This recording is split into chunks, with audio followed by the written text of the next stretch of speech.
Oh, you know what I love? Sports. I love sports. Sports. When it comes to Texas A&M. Where are you getting this information? Let me tell you. Welcome to TexAgs. TexAgs Live. I feel like I should be listening to the theme song from the Jeffersons. You know, we're moving on up.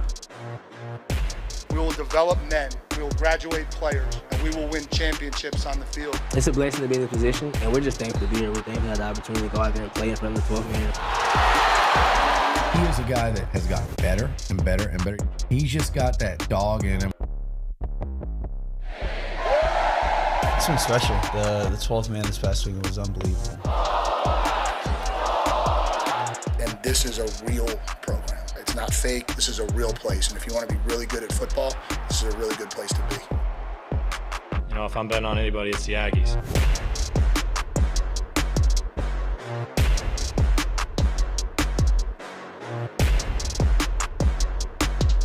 Typically, we go hour. No. Oh, it's my computer. It is me. My computer is again. Typically. About the Zoom call. That's why you can hear yourself, but the audience can't hear you echoing. Can they hear? I still hear an echo. Here, I can help you. Thank you. That's Nick Savage. Beautiful show. It's a beautiful It's day. a great way to start after that off weekend. So, as I was mentioning, this is typically the go hour where we go and we have a lot to talk about. But unfortunately, today, not the case. Okay, today is the Uno hour, the Oh No hour. First off, no Olin Buchanan. Olin is out.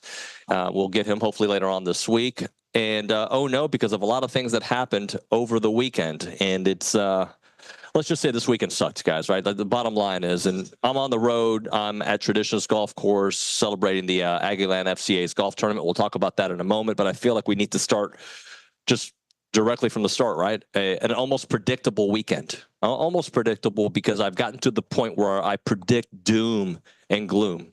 And I don't think I'm the only one. Now, it was a fun Mondays. You know, we had how many straight Mondays, Nick? 3, 4 straight Mondays? Yeah, about three weeks worth. Yeah, where softball was great, where baseball was great. Like, things felt good. Basketball was getting some dudes. Everything, though, has not come easy for Texas A&M, especially when talking about matchups against their rival. It's seemed like a mirage for us where you think you see a promised land and then it's just misery at the end of it. For almost a year, the exact opposite of all of the things that we have desired have basically happened. And it's all been close, right? This past weekend, we know how it all went down. 3-1 run losses, each game to me a little bit more gut-wrenching than the last. The clutch gene, really nowhere to be found against Texas when we needed it most, right? There's certain players that certainly had that clutch gene, but I'm talking about situational hitting. And really, when we talk about this, it's been through all marquee sports, right? The big three. It wasn't just football, right? The football 4th and 1s. I was talking to Olin on my way here, checking on him, and when we were chatting, I'm like, look, that game, if you watched it, which I know everybody here listening to the show did, felt like a butt kicking, right? It felt like even though the score was close, it felt like a butt kicking. That being said, how quickly things could have changed if you convert 2 4th and 1s, right? Not as easy against that team, I get it, but you didn't convert those 4th and 1s. And how about Texas in basketball? The SEC tournament where it went to double overtime and they hit the clutch shot, you did not, or beyond that. Beyond the Texas game in the SEC tournament, just how about the game in Austin where you had the 20-point lead? And nowhere to be found this weekend at Dish Fault. We couldn't hit with runners in scoring position. 0 for 15 in the first 2 games. That's not going to cut it against anybody, much less the number 1 team in the country. I mean, again, and Nick, tell me if you were the same way. It almost was like anytime I start to believe, then there's the other part of me that's like, but hey, we know how this story ends. This ends with you being upset, breaking your remote control on your television again. Well, it just seemed like Texas responded every time A&M, had a jolt of momentum and got back out in front.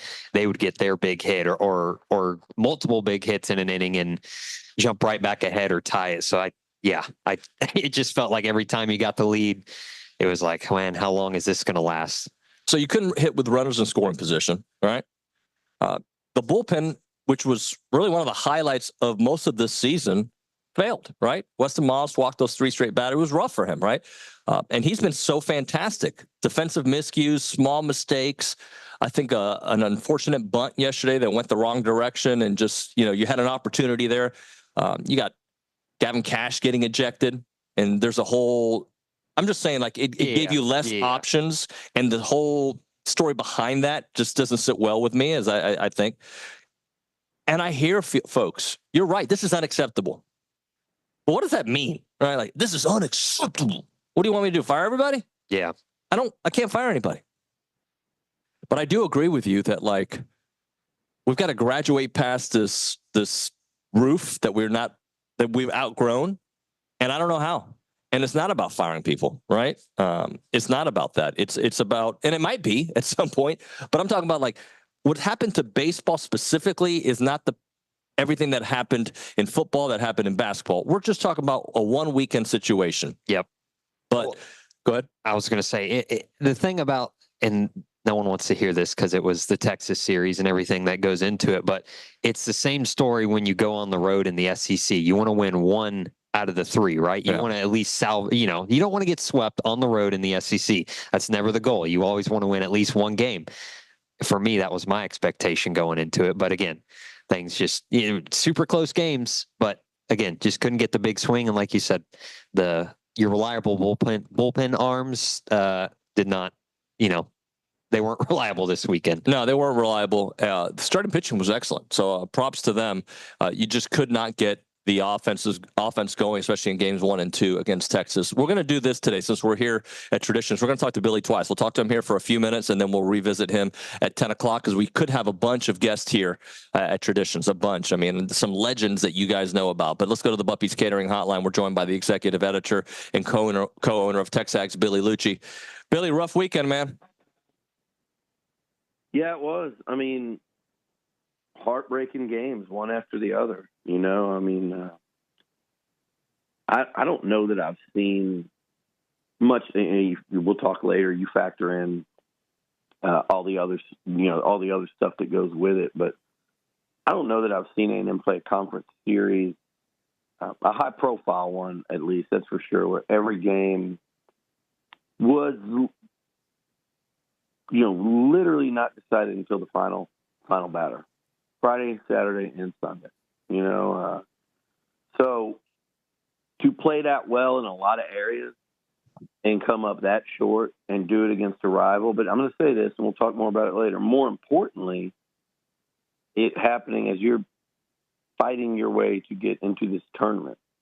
Because what this weekend also proved is, I don't know if I'm going to say they played at a top 5 level this weekend, because you mentioned it, the relief pitching failed you, particularly on Sunday. You had a very costly error that cost you that was Saturday. So they could have played better in a lot of areas. We'll get into the whole thing about, the middle of your lineup Friday and Saturday. The heart of the lineup did nothing Friday and Saturday. And you lose 2 one-run games, so, and you got to credit Texas pitching staff because they're elite. But when you come out of it and you start trying to find something, to kind of be hopeful about, because you've got a massive series with LSU coming in, you can say they still are playing high-level baseball, really high-level baseball. You lost those 3 games to number 1. You had a series win against 2. You had a series win against 1. That's all in the last 4 weeks. So I don't think they came off of playing that level of dialed-in competitive baseball at all. There's no award for that. There's no trophy. There's no plaque. There's nothing. It's 3 losses. It's 0-3 when I thought you needed to get 1. Realistically, you needed to get 1. It's 0-3. You get nothing out of it. But if you're trying to figure out if this team's got it to get there and to get their way into that field where I think even this weekend proved who wants to see Texas A&M in their regional. The last 3 weekends on the road, the last 3 road trips show you who wants to see Texas A&M in their regional. Well, guess what? You got to get there. And getting swept, to me, I've had someone tell me, well, they get 13 if they sweep Missouri and they win one against, LSU and one against Georgia. And I get that. And you can probably get in and play that game. But to me, what happened this weekend means you really need to win one of these series against LSU and Georgia. And when you think about how much better Georgia plays at home than on the road, you look at this weekend and you circle it and you go, you got a red-hot LSU team coming in. Man, you need to recover and win that series. So the tough part is the 0-3, and it gets a lot tougher. Again, we'll talk about the rivalry and all of those things. The tough part is the 0-3 in a really emotional series. And on top of that, now you've got to come back and rebound and I think win a series next weekend to just to feel good. And if you do that, you're like, okay, we won 3 out of 4 against LSU, Tennessee, Arkansas, and Texas. That's great. The sweep was what couldn't happen, though. And you go back and kind of rewind that series in your head, and it gets that much more frustrating because they had them, and they came out hitting. They came out hitting on Sunday. You felt a lot better about it. I wouldn't say A&M was ever in control of that game, but they had the upper hand. I think there was like a mental upper hand most of that game. The crowd wasn't in it. A&M was. It felt like that was one that was trending towards the Aggies winning. I didn't feel that way Friday or Saturday, even though they were close. I felt more like A&M could steal those games, whereas Sunday felt like it was their game, and they let it slip away. Some early opportunities, Nuño, to, I wouldn't say break it open, but to put some more breathing room, and then a couple of really hard luck things. Sorrell's first double just misses being a home run. Hensler came back and ripped a double to score 2, but he was, a couple feet away from a grand slam. He had 4 runs. Bunch of warning track balls. I mean, it was a frustrating Sunday, but really you lost that game because of free passes in one inning, and like you said a minute ago, your most reliable arms out of the pen couldn't get it done, and that was a killer. So, Billy, I know that the three. I'm sorry. Go ahead. No, I said tough weekend at the Dish. No two ways about it. We'll get into it in the 10 o'clock hour, but just one final thought. The 3 sports are independent, right? I'm talking about the big 3, but I can't think of a worse. This is the worst scenario for year 1 of the expanded SEC, and that's it. That's the line. There's no more depth. They're not related to each other. They're independent, but it just sucks. Oh, hell yeah. I mean, look, and we'll talk about it more. I just think, A&M had the timing of Texas coming in, it was great for them in football in terms of the ramp up and what they had. You look this weekend and a dozen draft picks. Is that what it was? I think it was, it was 12 draft picks. What a perfect year to be your first year in the SEC. And again, that's not luck or coincidence. I think they had a great marriage of a coach and NIL that they hit it at the perfect time, and they went fully committed to NIL, and they had a coach that can recruit his butt off and put an exciting product on the field in terms of scoring points. That one, basketball, I think, pretty inexcusable to lose 2 out of 3 to them, but you did, and you let them knock you out of the SEC tournament, and you blew a 22-point lead. We'll talk more about it in a little bit, but I think it's the way A&M's lost some of these things too. Not scoring an offensive point at home at Kyle Field and getting stuffed 3 times on the goal line.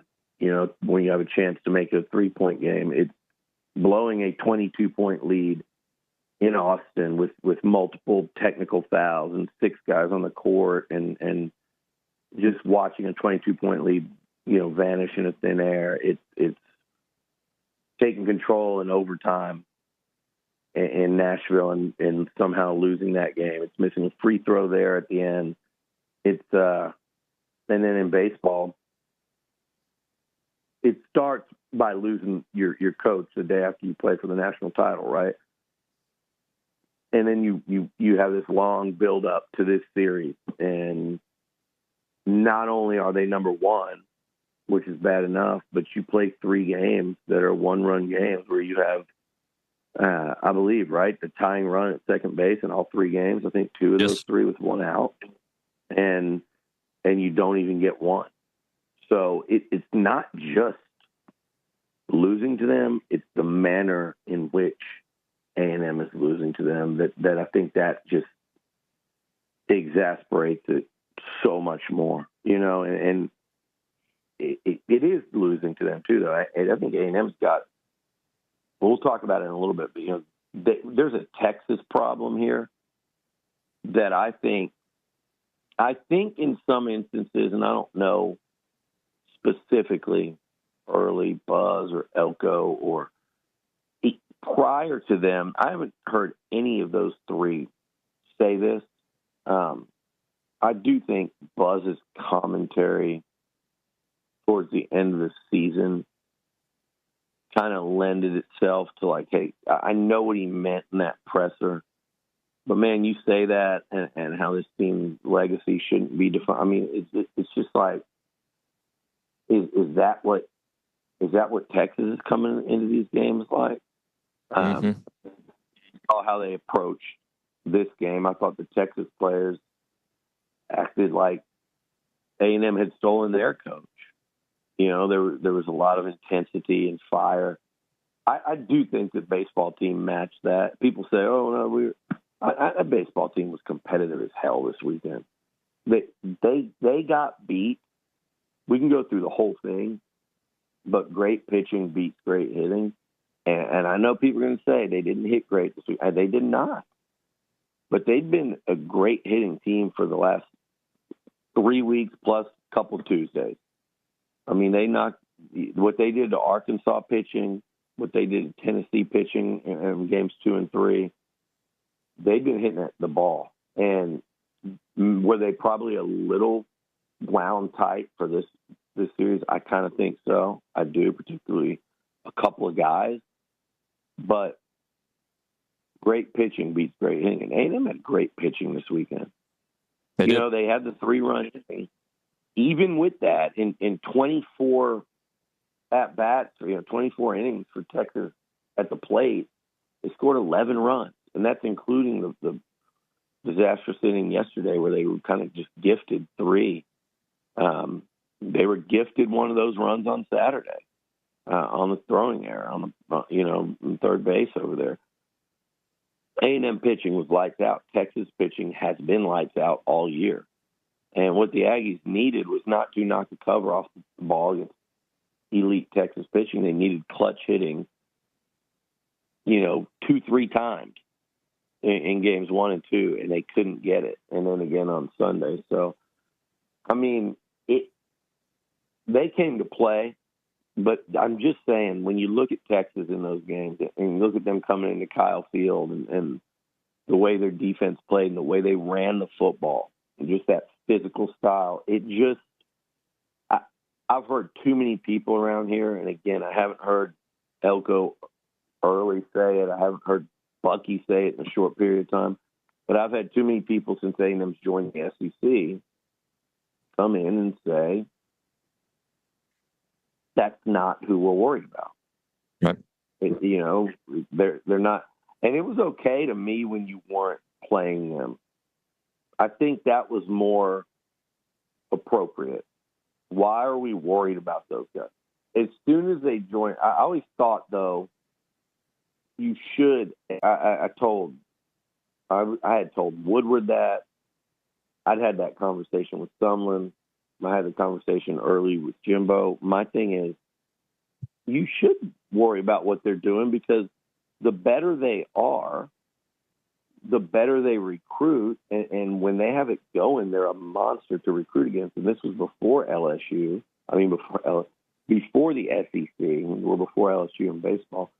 Before the SEC, it was like, I still think you should have an eye cast over towards Austin, just from the standpoint of, you want to keep out recruiting them when they were. You want to, you can't let that slip, because if they get it rolling, you've got a problem on your hands recruiting-wise in any sport, but particularly football when they were down. But once they joined the conference and it was announced they're joining, I don't see any problem. I don't think Aggies should obsess over every single thing they do. I don't think we should do that. But I do think coaches, players, everybody, ask R.C. Slocum. I'd be really interested if you talk to him today. It is absolutely more than one of the games on your schedule. It just is, and you need to treat it as such, period. I don't think they need to occupy space in everyone's head, 365 days a year. But I do think you treat that game like it's different. You treat that game in that weekend like it's your season, but it's a balancing act because you got to do it without pressing. And I think they've managed to do that. Now, look, facts are facts. They're a better baseball team this year. You can argue whether they should be or why, but as we have played this entire baseball season to this date, the better baseball team, they were a better football team. They were not a better basketball team. But as you watch those games as an Aggie fan, you realize they could have won that baseball series. They should have won 2 out of 3 in basketball, if not all 3. And they could have had a much greater chance to win that football game, had they gotten the yard. So that's where I think everyone's frustration lies. It's understandable. I'm more about, what do you do to fix it? And I think people need to, as they say, embrace the hate. I feel like the reactions from everyone, I'm pissed off. I'm frustrated. I was there all weekend. The fans were awesome to me. They were. And I didn't see much of anything between Aggies and Longhorns that I would describe as negative. I actually think playing them more will get it back to normal. We can talk about that more later. Some of the conversations I have with some people around our age that grew up. Some interesting conversations about A&M Texas and the rivalry. Playing them more will make that end of it more palatable, but it will never be palatable to lose to them, much less to have it happen in Austin. And you're coming back from this long time off of the rivalry, and I know they've met in most sports outside of football, but this is different. And the Lone Star Showdown doesn't bother me as much. I don't like 11-5, but there's some, as you go through it, but it's the big 3, and it's the high profile when you meet. Like if A&M and Texas meet in softball in Oklahoma City, that thing really matters to me, to Aggies, to Longhorns. You know what they are when you see them, but they're always beyond meaningful when it comes to the big 3. And A&M, as far as I'm concerned, has an offer in that regard this year. Billy, we'll talk to you at 10 o'clock. Thanks, man. All right, buddy.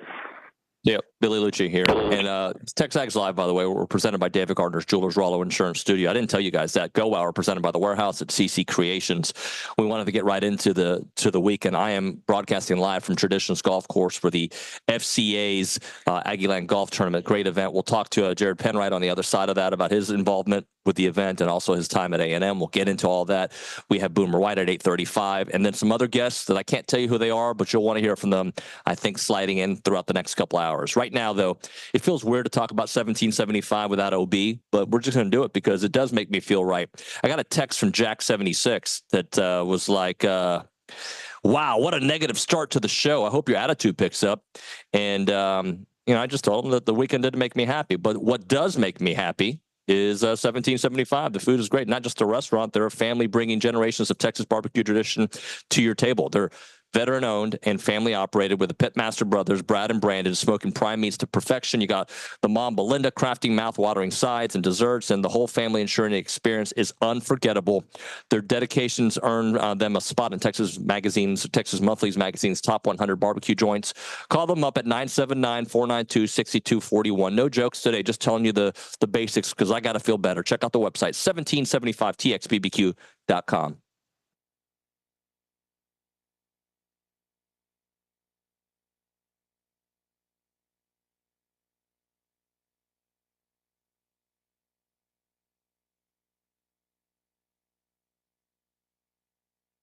What's up, TexAgs? This commercial break is brought to you by my good friends over at Aggieland Chevrolet, the official automotive sponsor of TexAgs.com and me, Billy Liucci. Greg Gunn is the proud owner of Aggieland Chevrolet and invites you to visit the dealership to experience true Aggie hospitality. From their friendly staff to the experienced service team, Aggieland Chevrolet is TexAgs approved. Check out the dealership off of Highway 6 in Bryan or go to AggielandChevrolet.com and tell them Billy Liucci sent you by.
We are back here on TexAgs Live, presented by David Gardner's Jewelers, Rollo Insurance Studio. The GAR, presented by the Warehouse at CC Creations, broadcasting live from Traditions Golf Course for the Aggieland FCA Golf Tournament.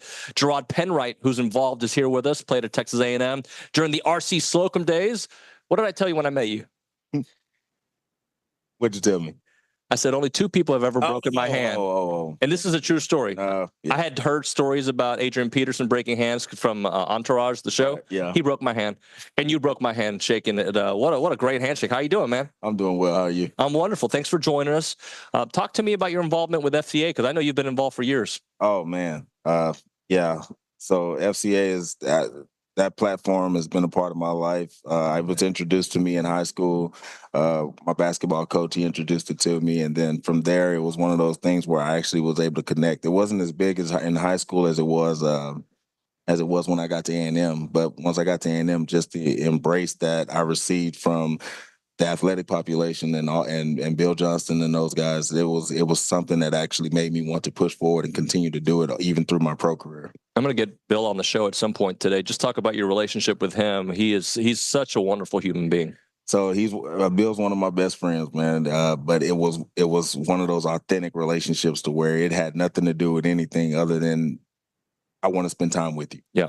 And that opportunity that I had to just spend time with him and just be able to confide in him allowed me to understand that this is a brother. This is a brother in Christ. This is a relationship that God has ordained and allowed me to be a part of. Man, we hung out, played. I was supposed to be in class, but we were playing table tennis and ping pong all night long and things like that. We played Crash Bandicoot. Coffee all over the place. Crash Bandicoot on I think it was on PlayStation, and then we just hung out all the time. We would cook, grilling steaks and doing different things like that. So it was a lot of fun. But the one thing that I appreciate about Bill is that once again he was authentic, and everything that he told me he stuck to that. And when I left A&M and I graduated, he actually let's rewind a little bit. When I was a Bible study leader for the team, he would actually help me orchestrate my Bible studies and get those prepared so that I can present those to my teammates. But then after that, when I was starting to play pro, Bill called me before every single game and prayed with me. Oh, wow. And he did that the whole time until I retired. So I was very appreciative of that. I was very thankful for that relationship and that friendship. So I can't. The only thing I can do to repay him is if he asks me to speak or if he asks me to come and do an appearance for something, I'm going to be there. Why'd you pick A&M?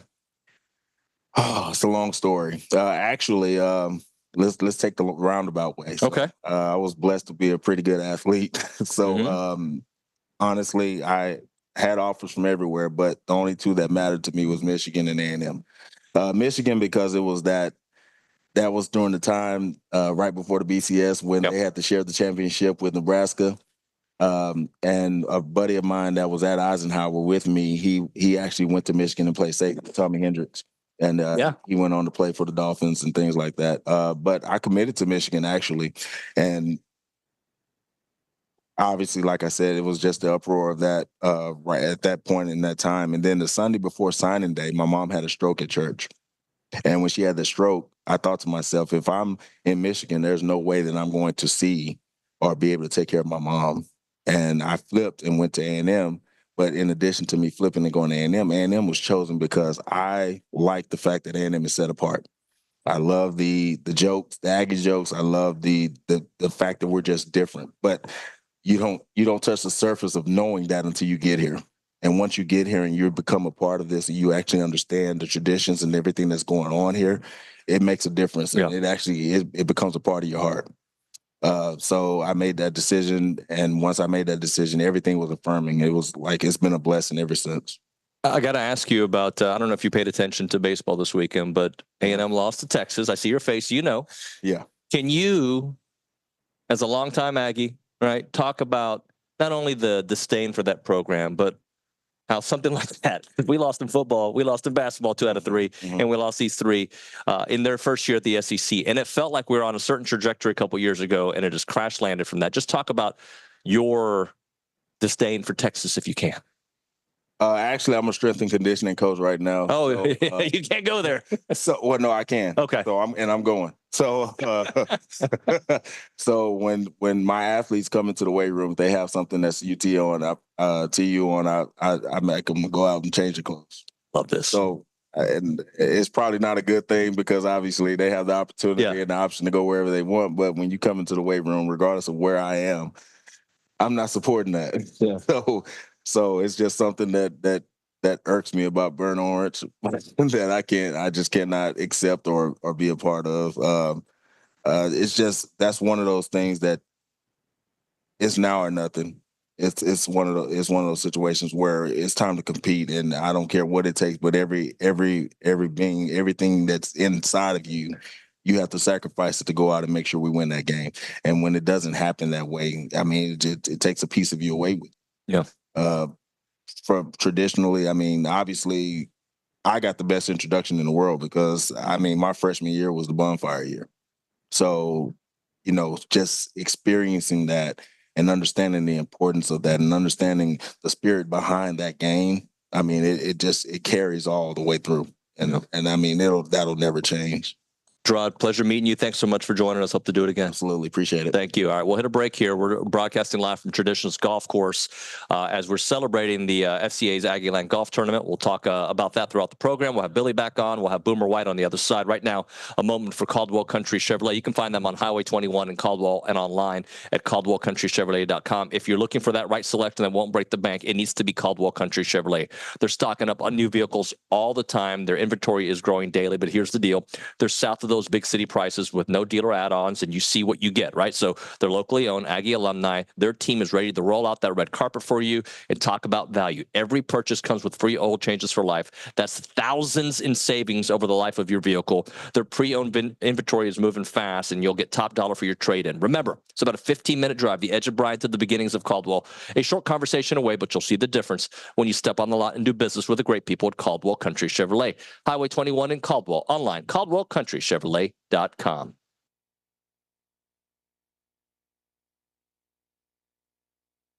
Let's talk a little Snaps clothing. David Nuño here, and I love wearing Snaps clothing everywhere. I've got the flannel on right now. You've seen me in the Tailgater collection with the A&M gear. It is fantastic. If you see me around town with my sons, Christian and Cruz, they've got a bunch of Snaps gear. When they have big games for Consol, they wear nice clothes, so they wear their Snap stuff. And I'm telling you, with baseball season here, let's all kind of go looking stylish and fit to the games there at Olsen wearing the Snaps clothing.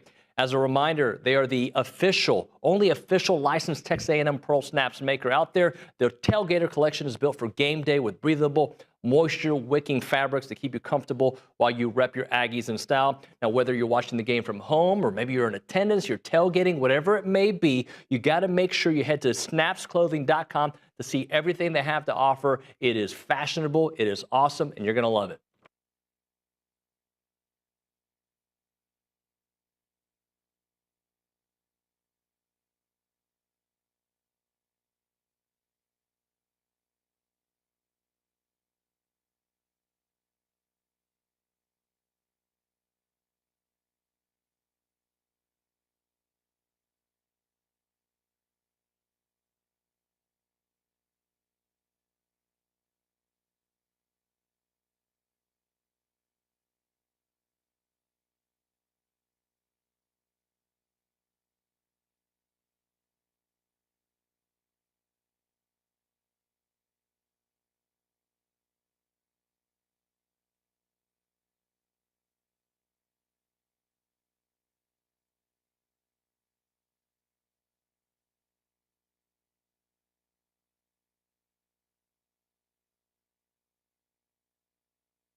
Weekends Texas Live. We're presented by David Gardner's Jewelers. We're in the Rollo Insurance Studio. Actually, the Rollo Insurance Studio is at Traditions Golf Club. We're here for the FCA Aggieland Golf Tournament.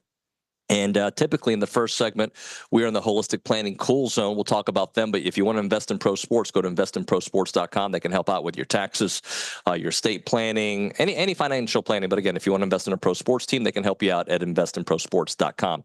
Let's go to the Buppy's Catering Hotline. We're way late for Boomer White, who's on the program, to talk a little bit about the unfortunate weekend. Boomer, good morning, sir. Oh, good morning, David. Man, first off, sorry I'm a little late, but let's just kind of respond to the weekend. It was, man, a tough one to swallow, because it was one of those that you're like, man, we're just one play away, but you can't have 3 games where it's one play away and not get that play. Yeah, for sure. I would say extremely disappointing and frustrating, on all accounts, if you're a player, a coach, a fan. There's a lot of things you can point to, I'd say, but timely hits, timely mistakes, and free passes, and just never really, I hate to sound cynical, it just never really felt like we had the moxie or the confidence or the aura where the Aggies were going to come up and get that play or get that hit. Winners win, and Texas found a way to scratch it out all three games when it mattered. Yeah, all 3 mattered. It was such the way I look at it, Boomer, is that, people are saying I'm being down this morning. Of course I'm down. I don't like losing to Texas at anything, right? I don't like losing to anybody, much less Texas. And when you're on such a hot streak, for it to come crashing after, to your rival, makes it even worse. Yeah, it really does. And I think that when you watch the play of the team, like, that was not the team that we have seen the last few weeks. And I think that's even more frustrating, is it's like, there were some good arms rolled out of that Texas pen and a couple really good starters, but like there were countless amounts of runners on second and third with less than 2 outs or no outs that the Aggies weren't able to manufacture runs. And I don't believe it was because Texas arms were that much better than our bats. I don't think they were at all. I think it was just someone wanted to rise to the occasion, and it wasn't the Aggies this weekend. And yeah, they're hot as a firecracker. And I don't know if it was, I don't say it was the moment, but it was a big time series where you had some really, really cool opportunities. And I guess you can look at it, the bright side is like, you were right there with a chance to beat the #1 team in the country on the road again every game. So this team is very capable of doing whatever they want this year. But in this moment, it just did not seem like that was the same team for the last 2 games in Knoxville or in Fayetteville. And you really wanted to see that if you're an Aggie fan, considering the circumstances. Boomer, I ran into your dad yesterday at the park. We were trying to figure out all the problems that's going on. And when I say problems, like it felt like, all right, they just need another Caden Sorrell heroic moment. And he did give those heroic moments. Caden Kent's been heroic for this team this year, but over the weekend, it felt like it didn't just feel like it. It was a fact. It was Texas who had those heroic moments. Yeah, they did. They did. And I would say that, like, they didn't play clean baseball either. I don't think Schloss was very thrilled with how they played. They didn't hit for the first game, really. Neither team did. Ton of free passes in the third game. So it was sloppy on both fronts, and they just had the moments. You're right. And when Sorrell tied the game, we weren't able to sustain it, keep momentum, and go win the game. Texas, bit right back. And so I would just say it's frustrating because maybe you saw this coming a month ago or 6 weeks ago, but the last 3 weeks, like, we were chomping at the bit, if you're an Aggie fan, to get down to Austin and try and do damage again to some top teams and secure your place in the postseason. And for the first time in a while, it just seemed like, our guys either weren't ready or were outmatched. And it was foreign to see, compared to the last few weeks you've been watching this team. So let's Let's focus on something positive. The starting pitching overall this weekend. I mean, Prager was excellent. Justin Landkin was excellent. Miles Patton had his excellent. Like there were some really good starting pitching, and we hadn't seen that from at least the three together. It was the offense that was struggling here for the most part. So just talk a little bit about the pitching that you saw. Well, I thought it was outstanding. I was super excited. I was watching it with a former teammate of mine on Friday, and I said, well, look at this, man. Ryan Prager reaching back, touching 90-91, and he was doing that in the fifth, I think. So, like, when that Prager's got his better stuff, like, that's outstanding. And yeah, you're right. Lampkin and Patton were both great. And it's frustrating because this is kind of what we saw to start the season off, and the bats were cold. And then the bats get hot, pitching slows down. I just made a comment. I was like, it would be real nice if we put them both together, especially this series, because you're looking at probably one of the more lethal teams in America when that happens. It just didn't happen offensively. But I think that if you're going to get these starts the rest of the season or close to it, you're going to have a chance to win every game, I would say, just about, and definitely every series. So, just trying to fight to make the postseason and keep the arms going well and get the bats hot again. And once again, I don't think there's anything we can't look forward to from this team if they're able to get to that postseason. Now this LSU series becomes, I don't know if must-win is the way to phrase it, but as close to must-win as possible because you felt you were on this trajectory. And there was even a thought that maybe A&M could find a way to host a regional if they can beat Texas in this series. But now, like the work, like with LSU coming in and still having to go to Georgia, just talk about, you've got the Missouri series that you got to get a sweep, in my opinion. Just what's ahead? How do you see what they have to do and how hard it's going to be? Well, it's going to be hard, and it's going to be hard because LSU and Georgia are outstanding, but nothing will surprise me with this team. That's one of my biggest takeaways. Like after Knoxville and Fayetteville, and then the weird start to conference play, it's just nothing will surprise me. So it's going to be challenging. I would not be surprised if we swept LSU. I wouldn't be surprised if we didn't play good versus LSU. But I think you got to go get minimum one, probably got to win the series versus LSU is how you got to view it. You got to go get a couple, and then you got to go get one or two Georgia. And, yeah, you're right. You got to sweep Missouri. But I think that those are still Georgia and LSU do enough for the RPI and get you to that hopefully 14-win number in conference that should get you in there. But just as important as that, if you get in, is the momentum too, right? Like you the last 4 weeks have been outstanding, and now, is there any doubt creeping in? You sure hope not. But going and finishing the season well the last few weeks will mean a lot going into the conference tournament and then hopefully postseason. So it's going to be challenging, but wouldn't be surprised in the least if we went on another run here and finished the season strong. Boomer, I appreciate you, sir. Thanks so much. Yeah, you got it. Thanks for having me on. See you. Boomer White on the Buppy's Catering Hotline. All right, look.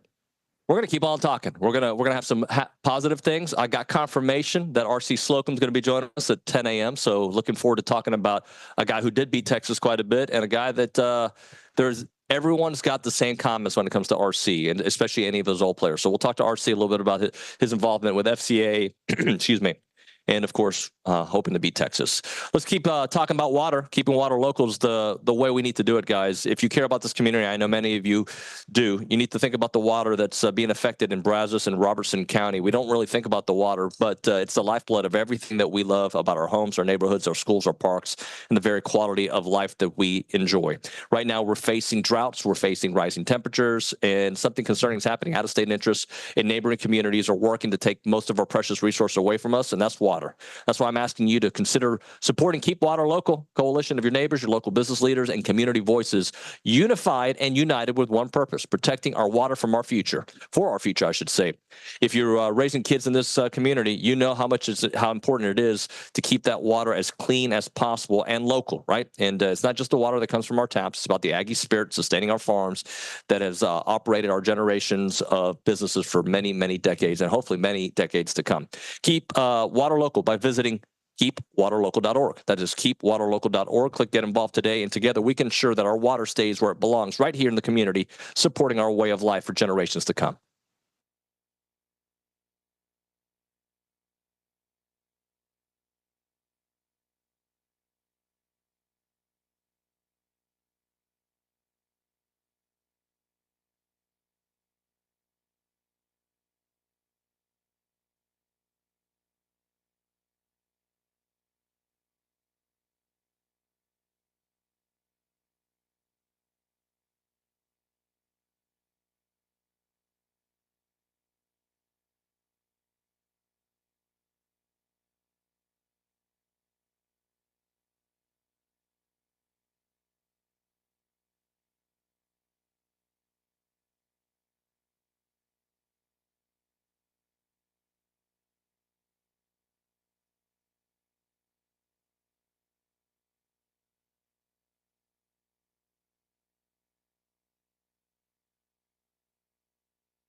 TexAgs Live, presented by David Gardner's Jewelers, Rollo Insurance Studio at Traditionals Golf Course for the FCA Aggieland Golf Tournament. If you want to donate, check out the FCA's website. I don't have it in front of me, but I should. I will. It's the go hour coming to a close. Right now, we're going to just do Around Aggieland, presented by Normandy State Bank. Normandy State Bank, rock solid banking. The website is normandystatebank.com. And usually we have Kaylee or Callie here. I'm going to do it myself. I'm going to go back to something that's happening around Aggieland. We're all mad. I can give you the website to donate if you like. Thank you. fca.org/donate.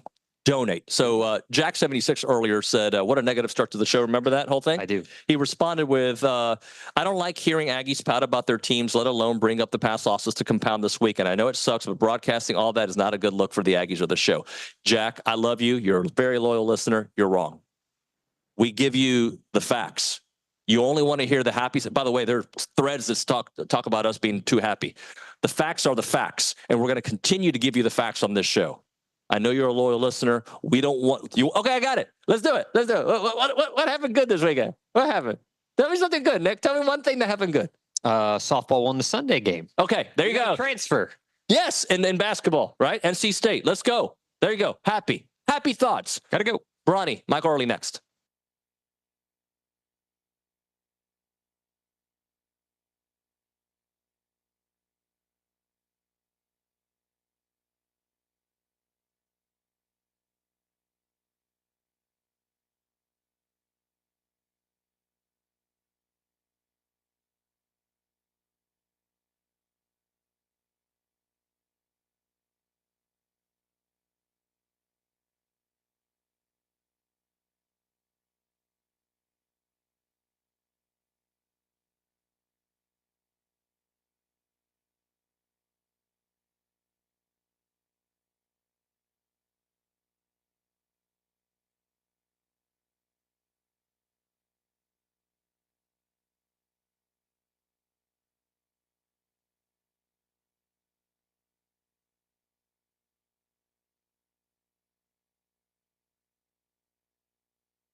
We're back here on TexAgs Live. We're presented by David Gardner's Jewelers Rollo Insurance Studio at Traditionals Golf Club for the Aggieland Classic, brought to you by the FCA, the Brazos Valley FCA.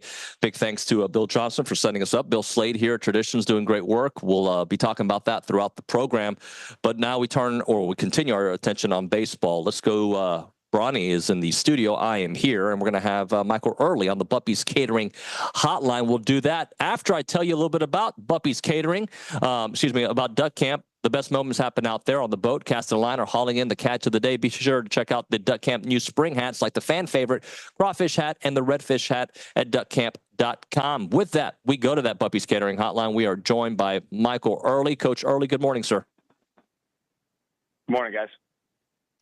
Coach, let's just get right into it. A rough weekend where all three games decided by one run. What are your takeaways from this past weekend? Yeah, I mean, it was just didn't do enough to win, which is unfortunate. Played good baseball, did a lot of things well.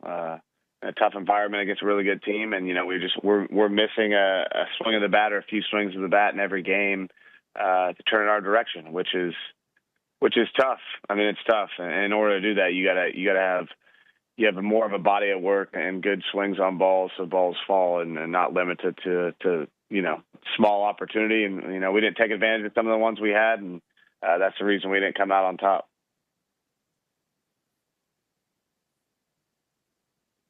Icon, there we go. Hey, Coach. So, I guess our first question is, when you get back home last night, how'd you sleep? Not a lot of that, man. Not a lot of that. Just pretty. It's devastating. I mean, it's not because it's any loss is tough, man. So it's but woke up today. It's like, okay, now let's get going. Let's get on to Tuesday, and we still got season to play, and we still got things we got to do. Yeah, and let's go back to a couple of. I guess we'll start from yesterday's game. The bunt by Texas not covered first, and then Ben Royo's bunt at the first baseman that results in the lead runner out.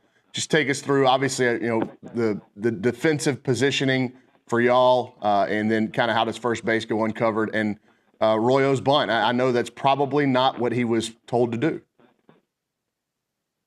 Yeah, no, I mean with the bunt defense, it's somewhat of a read, right? So Bendy can break in or come out, but Ben's also got to be shallowed out and over more, so he's able to cover as well. And then on the bunt, sack bunt.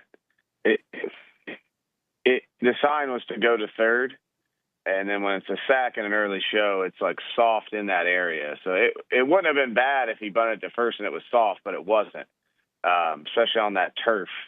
That ball just got to be towards the pitcher soft or in the third base, towards the third baseline. It's just something, a few different plays we didn't execute, and I'd like to find out if we did. Yeah, and then at the dish, you mentioned you got some big, y'all's big bolts for the most part, especially early in the series, y'all's big swings were to the middle part of the field, and the ball just doesn't go over the fence to from left center to right center at that place. You got to kind of hit it toward the corners, and we saw that all weekend. And so how do you process y'all's offensive weekend in terms of ball striking? Because I think yesterday, Bear was all over some pitches that stayed in the ballpark, and they made some great plays on.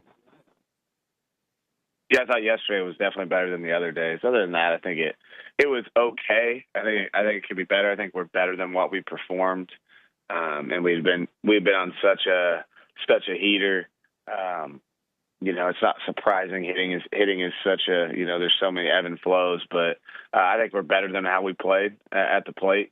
I don't think it was bad because they pitched really, really well, but it wasn't, it wasn't good enough, right? And that's what we expect, and we expect when our pitching is pitching the way they did, we expect our offense to finish the game and win the game for us.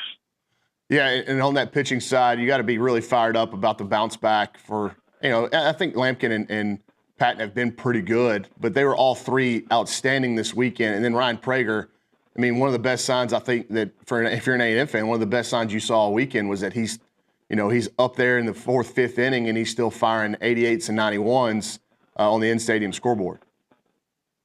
Yeah, Prager was awesome. and I really truly felt he was trending in that direction. So that's exactly how I expected him to pitch. And for us, just moving forward, him on track and staying on track is going to be really, really big for us. And those other guys did again. I mean, our starting pitching has been a strong point for us the entire season. And then you talked about Texas and how well they pitched. When you're facing a guy like, let's say, Riojas, and it's, the cutter pitch usage is so high, and I could tell just by the results the guys were getting. I was sitting high above it, so it's kind of hard to see pitch movement, but the left-handers just kept beating the cutter into the ground. Like, as the game's going on and these guys are starting to track these pitches and then they come back to the dugout and you and Caleb are talking to them, like, is there anything that you can try to do? Do you try to tell left-handers, hey, see if you can get it in the air? Yeah, I mean, or just look for the pitch in general and what they were doing, and did it yesterday. It would be a lot of left-handed batters after any changeup, they'd follow it by a cutter, like just split going one way on the plate, and yeah, you can get off the plate. It's one of those things where you got to sit the pitch when the usage is the way it was, and they were, and just still not getting to the pitch, and then it becomes to a point where you're sitting on it, but you're just swinging at any of them, like even if they're a ball. So it was a little bit of that, but he did he's a really good pitcher, and he did a good job, and we didn't execute and get things better. I think both sides had some interesting words, I guess, for some of the guys behind the dish last night. And I don't want to make you kind of belabor the point about the incident with Cash, but did you ever get any more clarification on why Cash was run and the Texas players weren't? I read the report, and it was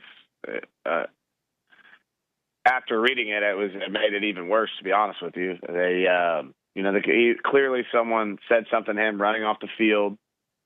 He said something back as he's running towards the dugout. They warned him. The report said they warned him again. Then they got together and said, "You know what? Let's go ahead and throw him out." It's just ridiculous. Like I was taking him out of the game. I told him that too.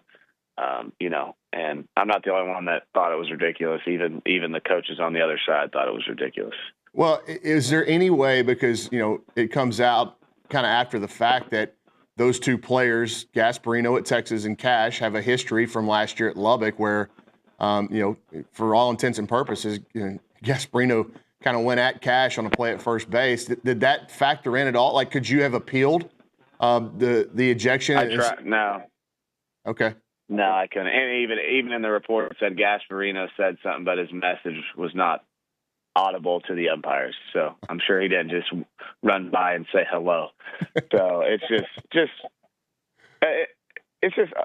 just crazy, man. Like, let the players decide the game, and that's not why we lost yesterday. But like that, I want my guys to play with an edge, and sometimes you cross over on that edge. Someone says something to you, you're going to say something back. That's just how it is. It's A&M versus Texas. Like, just let us play. Yeah, let us play.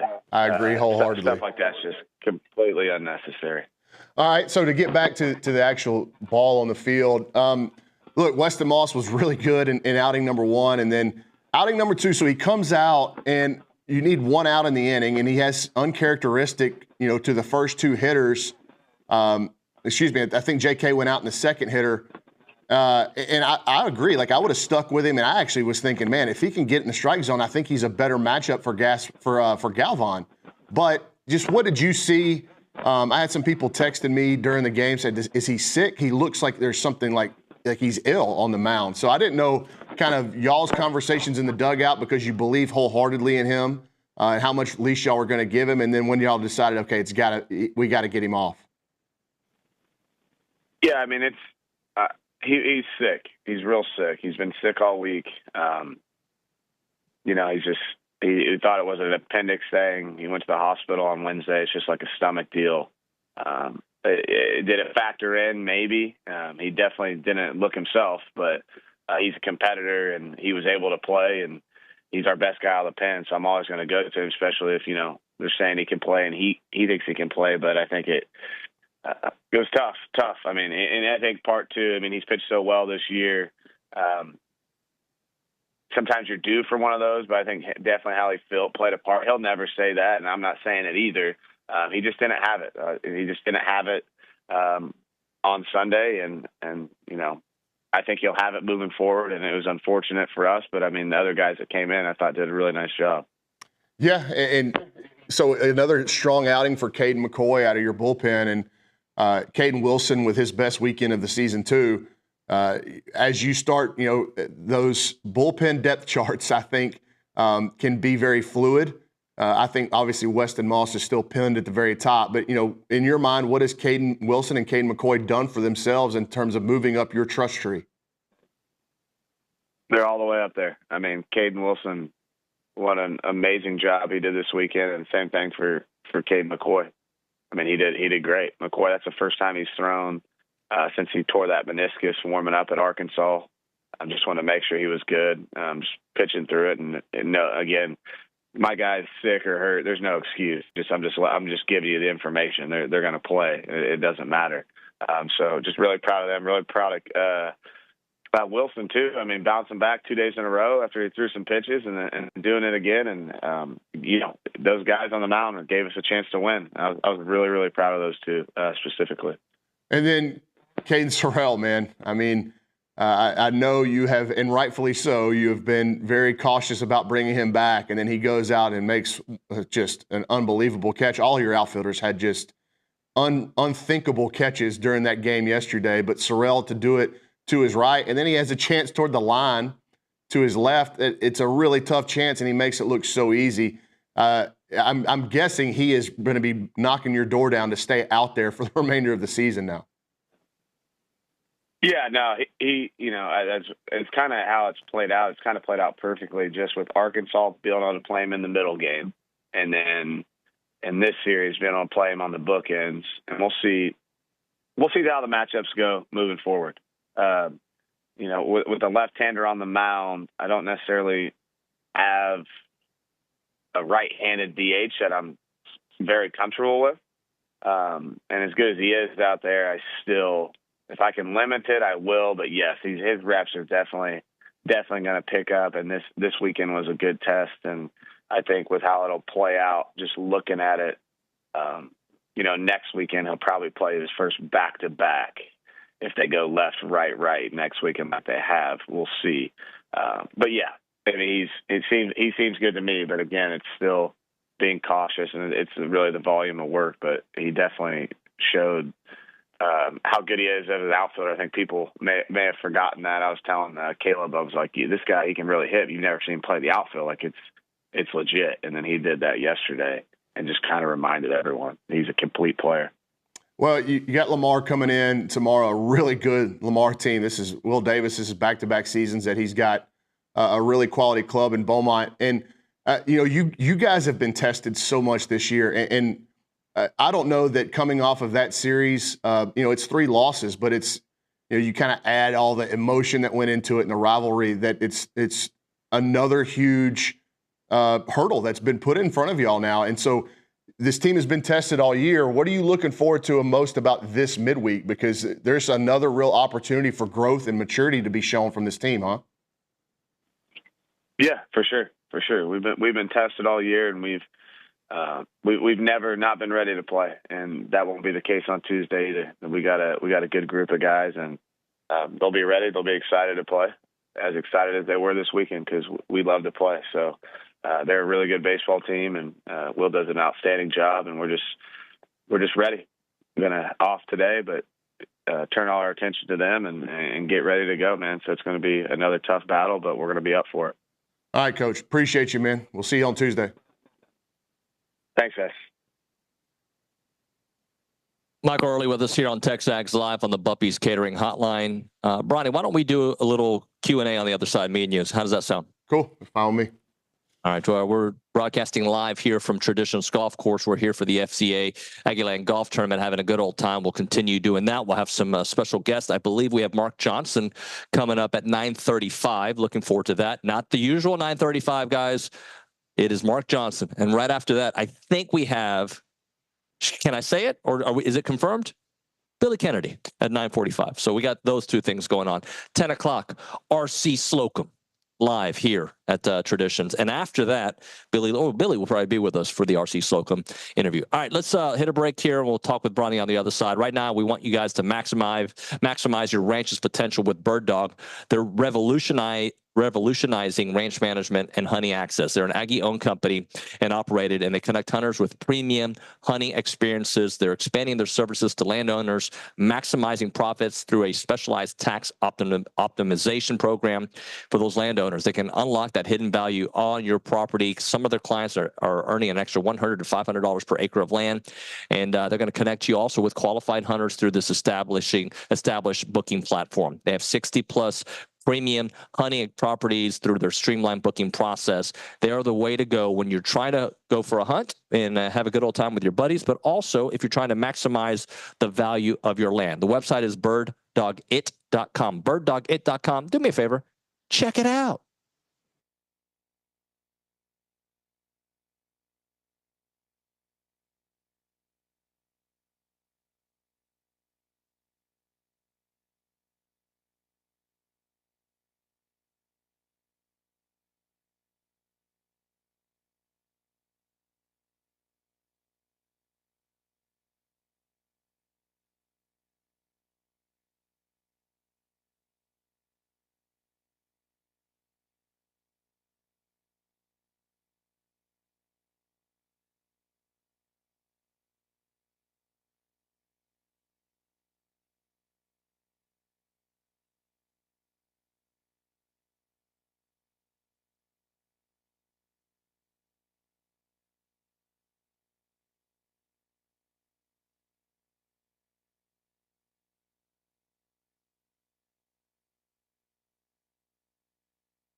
TexAgs Live, presented by David Gardner's Jewelers, Rollo Insurance Studio. Hour number 2 of the program. We are broadcasting live from Traditionals Golf Club for the Aggieland FCA's golf tournament, having a good old time. As I've mentioned, a wide selection of guests throughout the show, like I'm selling cars. A wide selection of guests.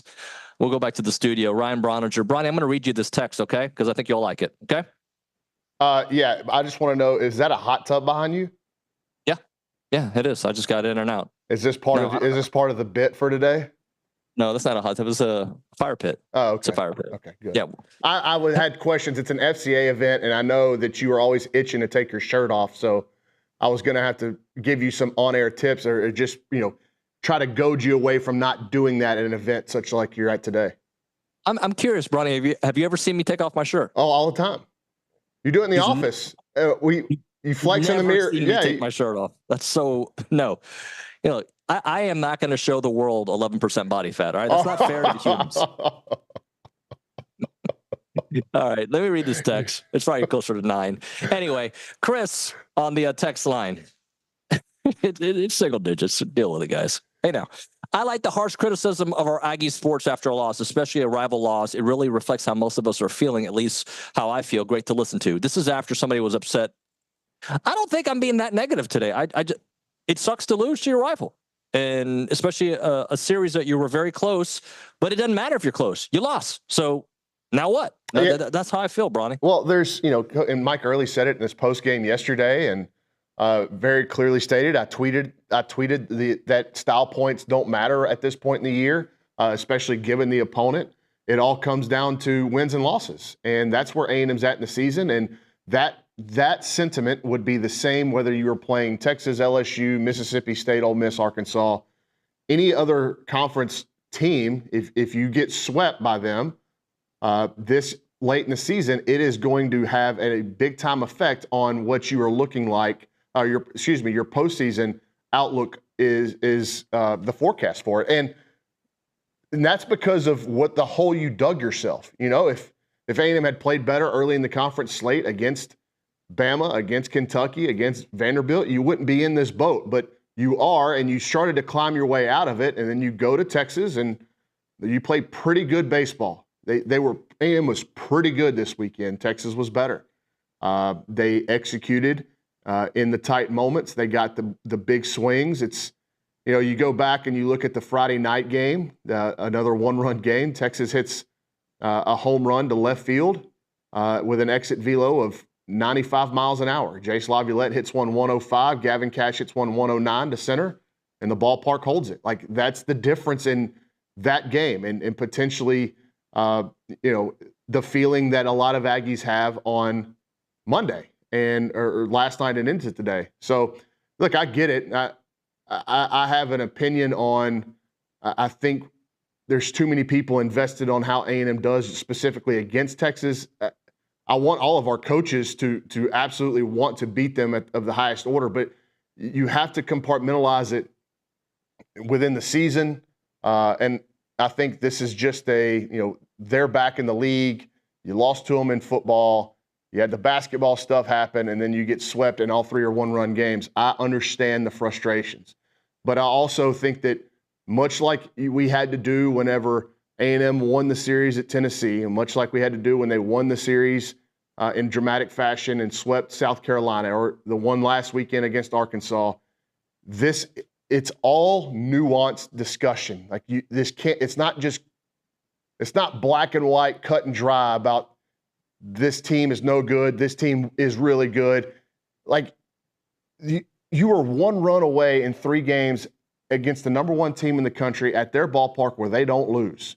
I mean, they're 19-2 in the league. They do not lose at Dish Falk. They just haven't this year, and they've been on the victorious on the right side of a lot of one-run games this season. You can credit to their coaching staff. You got to credit their players for executing in those moments. But it's not just A&M that they have, won nail biters against. They've done that a bunch at home this season. And so, look, it can be glass half empty, glass half full. But style points don't matter. I see, if you want to be really frustrated and glass half empty, I understand. If you want to be glass half full and say, look, you're still proving that you're a good baseball team. The problem is you may be proving it too late, and the results, you got to get to 13 conference wins. I think the RPI and the strength of schedule is going to be good enough that if you get to 13, you're going to go to a regional. And I think this team, if they can get into a regional, the biggest question I have is the bullpen depth. But if you can get into a regional and you're playing well, you can win. This team can win a regional, no question. But you got to get in to do it. How was this weekend overall? I'm not talking about the results, okay? Because the results sucked. But how was the experience in Austin this weekend for you? It's fine for me. I mean, I didn't have any interactions with anybody on the other side. We called 2 of the games with Monaco and Scott Clendenin, and just a normal away weekend. I'm not a big fan of the setup. TexAgs was put in the back row of the press box and in the corner. So the Saturday game, I wasn't on the radio, so I sat in the regular press box in my assigned seat, and I couldn't see anything from the shortstop over. So from the shortstop to the left field line, if the ball was hit over there, I'd have to look at Richard and go, "What happened?" Because I couldn't see it. I don't know. I don't think that it was targeted. It could have been. Who knows? But that's just where our seats were. So it wasn't a very pleasant viewing experience. It is one of the loudest press boxes in America. I said that going back to last year when we and Richard went over there for that midweek game. It's so loud in that press box. I've not been in one like it. Omaha is the closest one. Omaha's press box is enormous.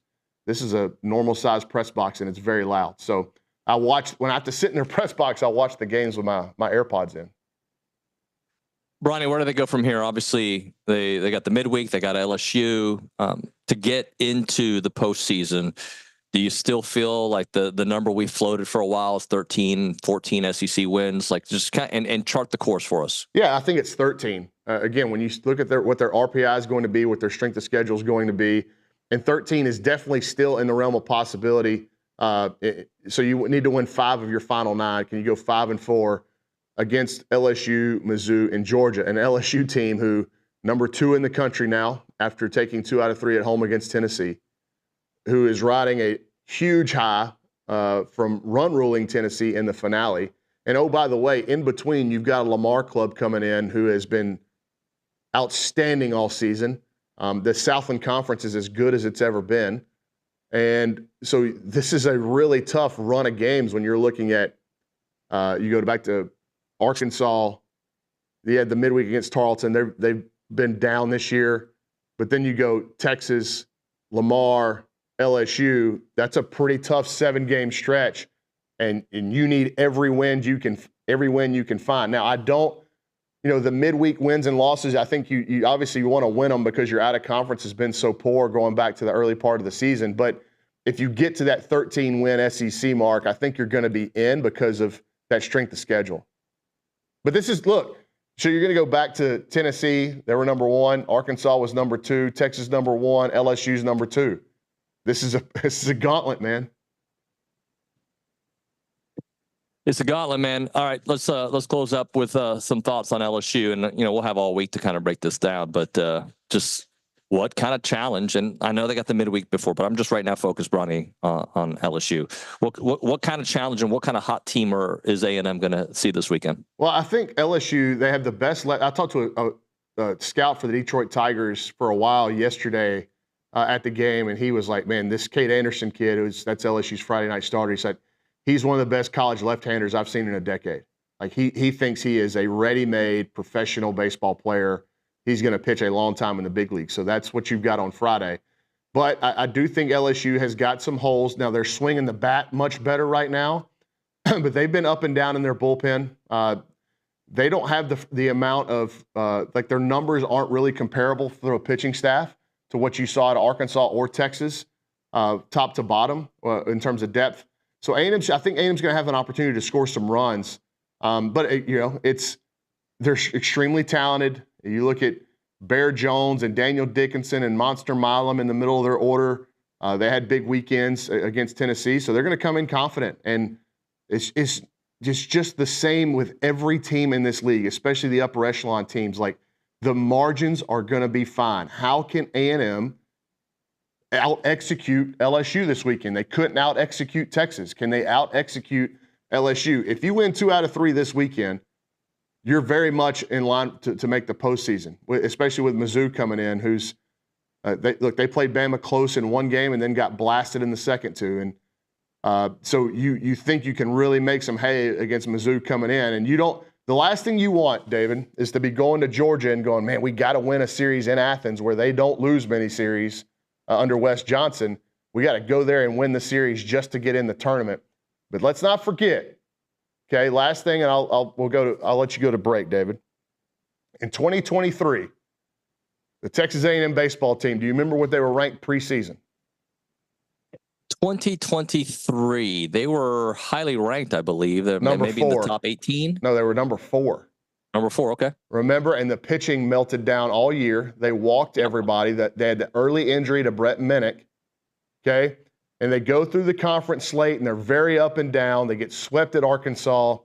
They've got to go to Mississippi State on the final weekend, and they had to win that series to get into the postseason, right? They had to do it, and they did it. They won 2 out of 3 in Starkville, and they got in, and then they got hot in that SEC tournament and made all the way to the final, which obviously helped their standing in the postseason. But had they, who knows what would happen if they don't win that series in Starkville? Do they go on that run in Hoover? So there's still a lot of hope for this A&M team. We've seen recently, like I said, Aggie baseball teams scuffle through SEC play, and they go into the final weekend with their postseason lives on the line and really very much in jeopardy. And they won the series, and they went on that run in Hoover, and then they go to Stanford, and they play Stanford to a game 3 in a regional. So I don't think that this team is incapable of doing exactly that. And I think they can go on a run, they can get into a regional, and they can absolutely win that regional. But in order to do that, they are going to have to be better executing with runners in scoring position. They're going to have to be better at executing when the opposition has runners in scoring position. Like, that's where the margins were this weekend, is Texas was better on the mound and at the plate with runners in scoring position, bunting, playing the bunt game, offensively and defensively, and then they got the big hit. That was the only difference between these two sides this weekend. If you go back and look at the box scores, total up runs, hits, errors for every game, it's almost identical. Ronnie, appreciate you, sir. Thank you. Yep, see you. Hey, we'll have Mark Johnson on the other side here at the Aggieland FCA golf tournament. We're having a good old time right now. Something special is happening across America's farmlands and ranches. It's because of you, the TexAgs audience, the A&M audience. Thank you for being part of Heritage Films' growth, because they continue to grow. You told Chance McClain and his team that agricultural stories needed to be preserved differently, and Heritage Films is responding with farm and ranch films. Whether you're a timber farmer thinking across centuries or a rancher preserving generations of old practices, it's the new service that he's going to help capture the stories that make Aggie families so special. Because of you, this is happening, a movement to preserve America's agriculture heritage. Be a part of what you help create by visiting yourheritagefilm.com, yourheritagefilm.com. You can call up Chance and his team there at 713-893-8341. It's Heritage Films and their new product, Farm and Ranch Films.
We are back here on TexAgs Live. We're presented by David Gardner's Jewelers and the Rollo Insurance Studio at Traditionalist Golf Club as we're celebrating Aggieland FCA's golf tournament. Billy Kennedy, former A&M coach, joining us here for a few minutes on the program.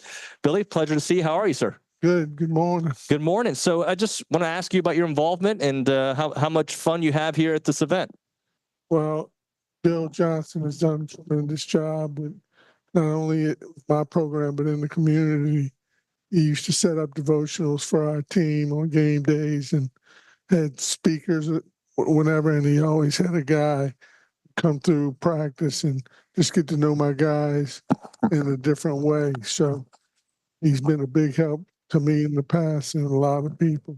And FCA, what they do for not only Texas A&M, but this community is a big deal. So it is a big deal, and everybody I've talked to, and even on air, off air, just if Bill asks, people come. That's just kind of the mentality. Yeah, no question. Because whenever we asked him, he was there, and so it's been a mutual relationship. I'd like to ask you about the new staff that Bucky's putting together. You know some of those guys quite well. What'd you think? Well, I'm excited because I know those guys did for me and what kind of people they are, and I think they'll impact Aggie basketball and keep it going at a high level. Yeah, one of the things that we want to see is postseason success, but it also takes time. Talk a little about maybe starting a program and when you come in and how it can take a few years. But in today's era, such a different game. Yeah, it's totally different today than when it was when I was here just a few years back with the portal and the transactional behavior instead of transformational. Well, with guys making decisions and getting guys leaving every year. Retention and getting older seems to be the best way to go.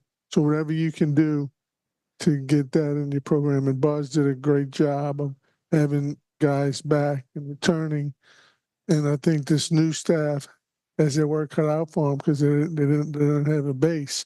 So you don't have a base, so you just grasping at straws, and it's a little more grasping at straws. They know a little bit more about the kids they're getting, but you never really know till you get them. So they've got their work cut out for them. They're behind the 8 ball.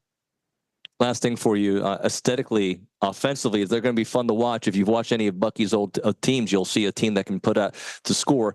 I loved what Buzz did. I love the defensive mentality, the rebounding. He built a great culture. I'm also excited about what the new look could be like there at Reed Arena. Yeah, I'm looking forward to it too because there aren't very many teams that play that way. So it's going to be unique. It's going to be high tempo. It's going to be a different style of play that I played than coaches before me. So it's going to be a lot of newness. And so I'm excited to see what it looks like at this level. Billy, I appreciate your time. Thank you so much. Pleasure seeing you, sir. Thank you. Billy Kennedy. Yeah, thank you. And I met Billy first time was about 10 years ago at Damaris Barbecue.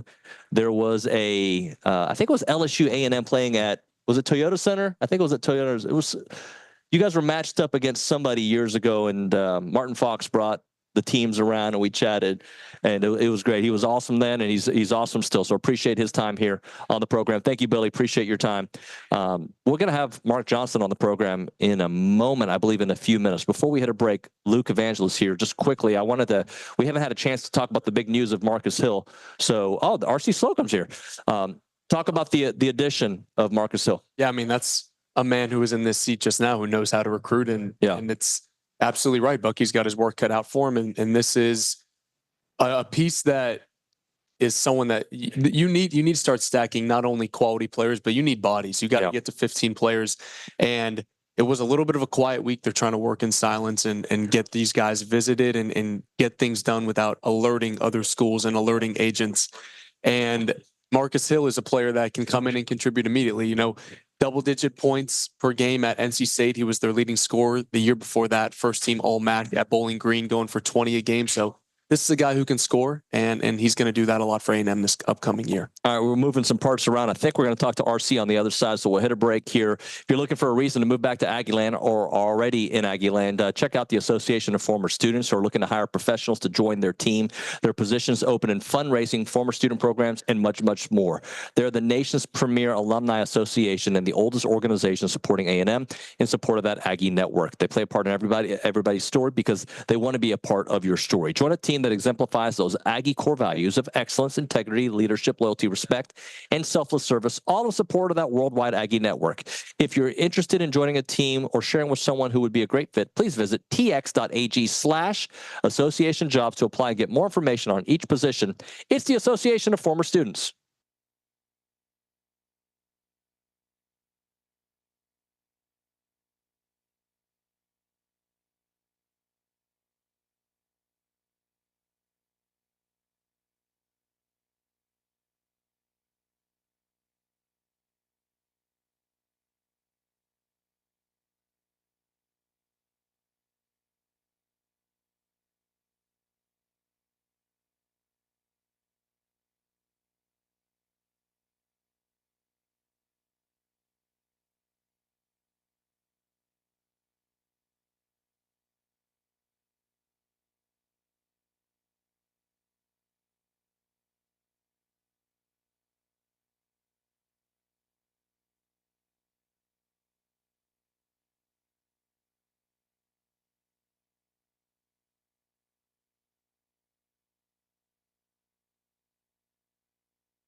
As a reminder, the final segment of the program is brought to you by Double Dave's. That's at 10:50. But right now, caller number 12, 979-693-1150. We're going to hook you up with your choice of a dozen pepperoni rolls or a large one-topping pizza from Double Dave's. They've been around Aggieland since 1984 with your favorite pizza and, of course, those world-famous pepperoni rolls. Reliable in-house delivery, bringing piping hot goodness straight to your door. Just click on doubledaves.com and your favorites are on their way. And as a reminder, they are not open on Mondays. Hanging out here at Traditions Golf Course. And RC Slocum joining us here to talk a little bit about the Aggieland FCA golf tournament. Coach Slocum, how are you? Well, I'm doing great. It's a great day. No rain, kind of cloudy, not too hot for the guys. So yeah. Pretty good. I'm going to pay you a compliment. I do it often, but I'm going to pay you one that you came up recently in conversation, okay?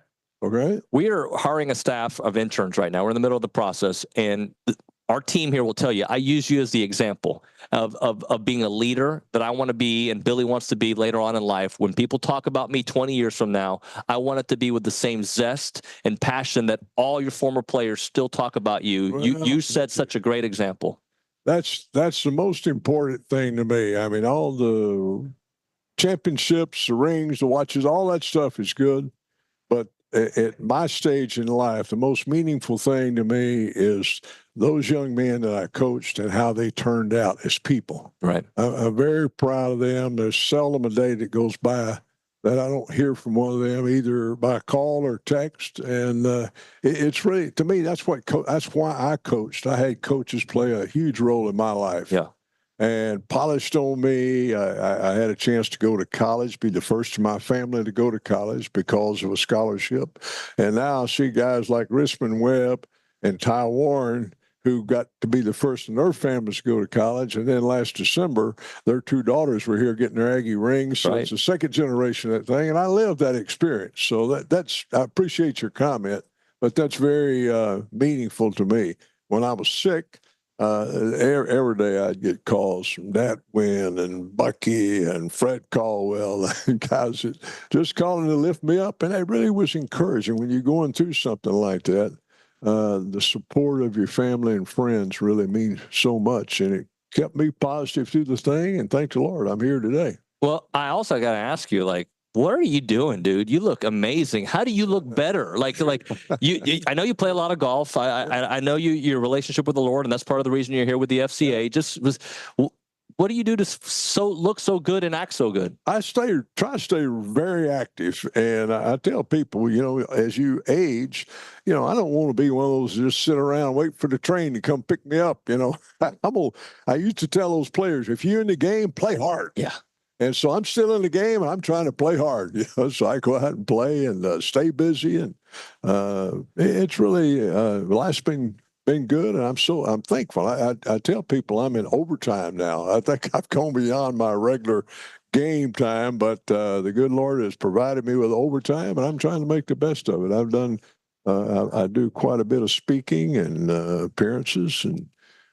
Just whatever comes up. I stay very busy. Yeah, I know this to be true. Can you talk to me about your relationship with the FCA and Bill Johnson in particular, and why it's important for you to be involved? Well, I was involved in college coaching way back. The first I ever heard of it, I went to Kansas State, and we had the early days of FCA there, and our head coach Vince Gibson was grew up in Birmingham. He's in the Sunday school class in Birmingham with Bobby Bowden. And he was an FCA guy, and we had it there, and then we came, and over the years it's grown, and it's such a positive thing, even more so now than ever, because we've gone so far away as a society from the biblical teachings and influences. I went not long ago, and I might get criticized for this, but it's okay. I got out of church. We normally go to early church, but I got out. We're going down the bypass out there, and there must have been 2,000 or 3,000 little kids out there on Sunday morning playing soccer. Mm-hmm. And I told my wife, I said, when I was growing up, that wouldn't have been the case. Because all those kids, almost all those kids would have been in church somewhere, some denomination, some church.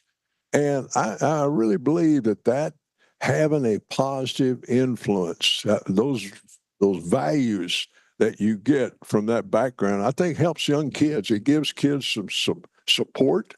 And I think growing up, and we've gone as a society, we've gone way away from that, where we go out of our way to keep from having that influence, And I can say the people I grew up with, like I say, we all went to our own different places, but Sunday morning that was off. We didn't have meetings. I didn't as a coach. I one of the things I stuck to that when I was a head coach. I tell my guys, I'm not going to be the call. We're not going to meet Sunday morning. Now, if you want to come in early, get up, run up here and watch the film, and then go home and get your family and take them to church. But I'm not going to be the reason you don't go to church. That's what you ought to do, is get your kids and your family and go to church. We'll meet at 1 o'clock and we'll get started. We won't have any distractions. But And that's what you should do. So I didn't keep there from doing it. I said, when I see the big man someday, I don't want him to say, well, you know, I gave you that job down there. You never would let you guys go to church on Sunday morning and take their families because you thought you needed to practice, you know, look at football films. I said, no, he's not going to say that to me.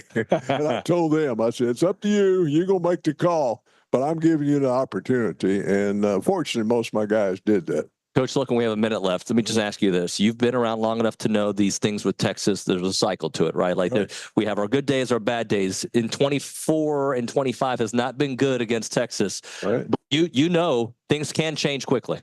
Well, one thing I like to say is over a long spirit, you know, you can pick any one year, any whatever, and things one way or another. But in my career as a coach, I coached an A&M Texas game 30 times, more than anybody else. And I'm proud to say of those 30 times, I walked off the field 16 times on the winning side. 16 out of 30. That's against them, and that's modern history. Right. You know, so anyway, our day will come. We're a great school, got great programs, great coaches, and you want you guys to play hard, which when I watch us play, it looks like we're playing really hard. Yeah. And sometimes the breaks go your way, and sometimes they don't, you know, so you go play the next day. Coach Slocum, I'm blessed to know you, sir. Thank you so much. Appreciate you. RC Slocum, the legend here on TexAgs Live. We'll hit a break. We'll come back. I think Mark Johnson's joining us, Billy Liucci, that and more. It's TexAgs Live.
Back here on TexAgs Live, presented by David Gardner's Jewelers, Rollo Insurance Studio at Traditionalist Golf Club for the FCA Aggieland Golf Classic. Mark Johnson, legendary coach, here with us on the program with A&M for 20 years. Coach Johnson, how are you, sir? I'm good. I'm good. I've enjoyed my whole life here in College Station and involvement in and of course A&M and then the baseball program, and then FCA has been an important part of my life, and God gave me a chance to grow a lot when I was involved with FCA there, and to continue to be. Well, let's talk a little bit about that, because you're here because of your relationship with the folks at FCA, Bill Johnston and the entire crew. And it's you guys. It seems like when you see RC, it's like you saw your old buddy from back in the day. All these great relationships, partially because of a lot of it because of A&M and the FCA. Yeah. Well, RC.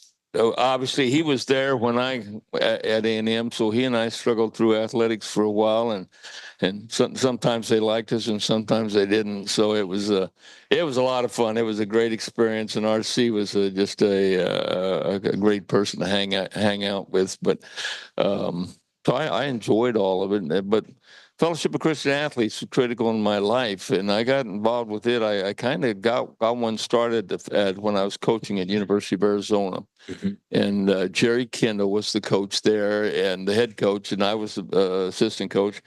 And I met him, and God just blessed me, because Jerry Kendall was an icon, and so.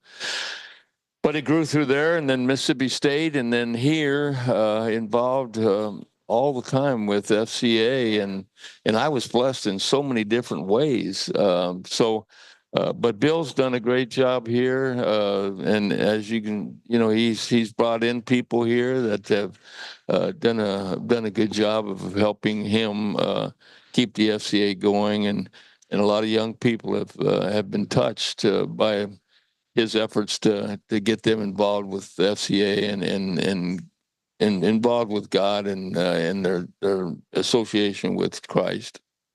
Mark, can you remind the audience, you were an assistant before you were the head coach at A&M, right? You were an assistant with Texas A&M first? Yes, I came in with a kind of a deal that Tom Chandler was going to retire, and so I came in hopes to take that spot. And so I was here for 2 years as an assistant coach, and then for 21 years with the head coaching position, and just was blessed. It was a great time to come in and be part of it. And Olsen Field had just been built, and so we were just getting it ready. It's a whole lot different looking than it was when I came. But and then we got the fans going, and one thing led to another, and we had some really good years, and went to Omaha and stuff. We didn't win the big one, but we end up second place one year.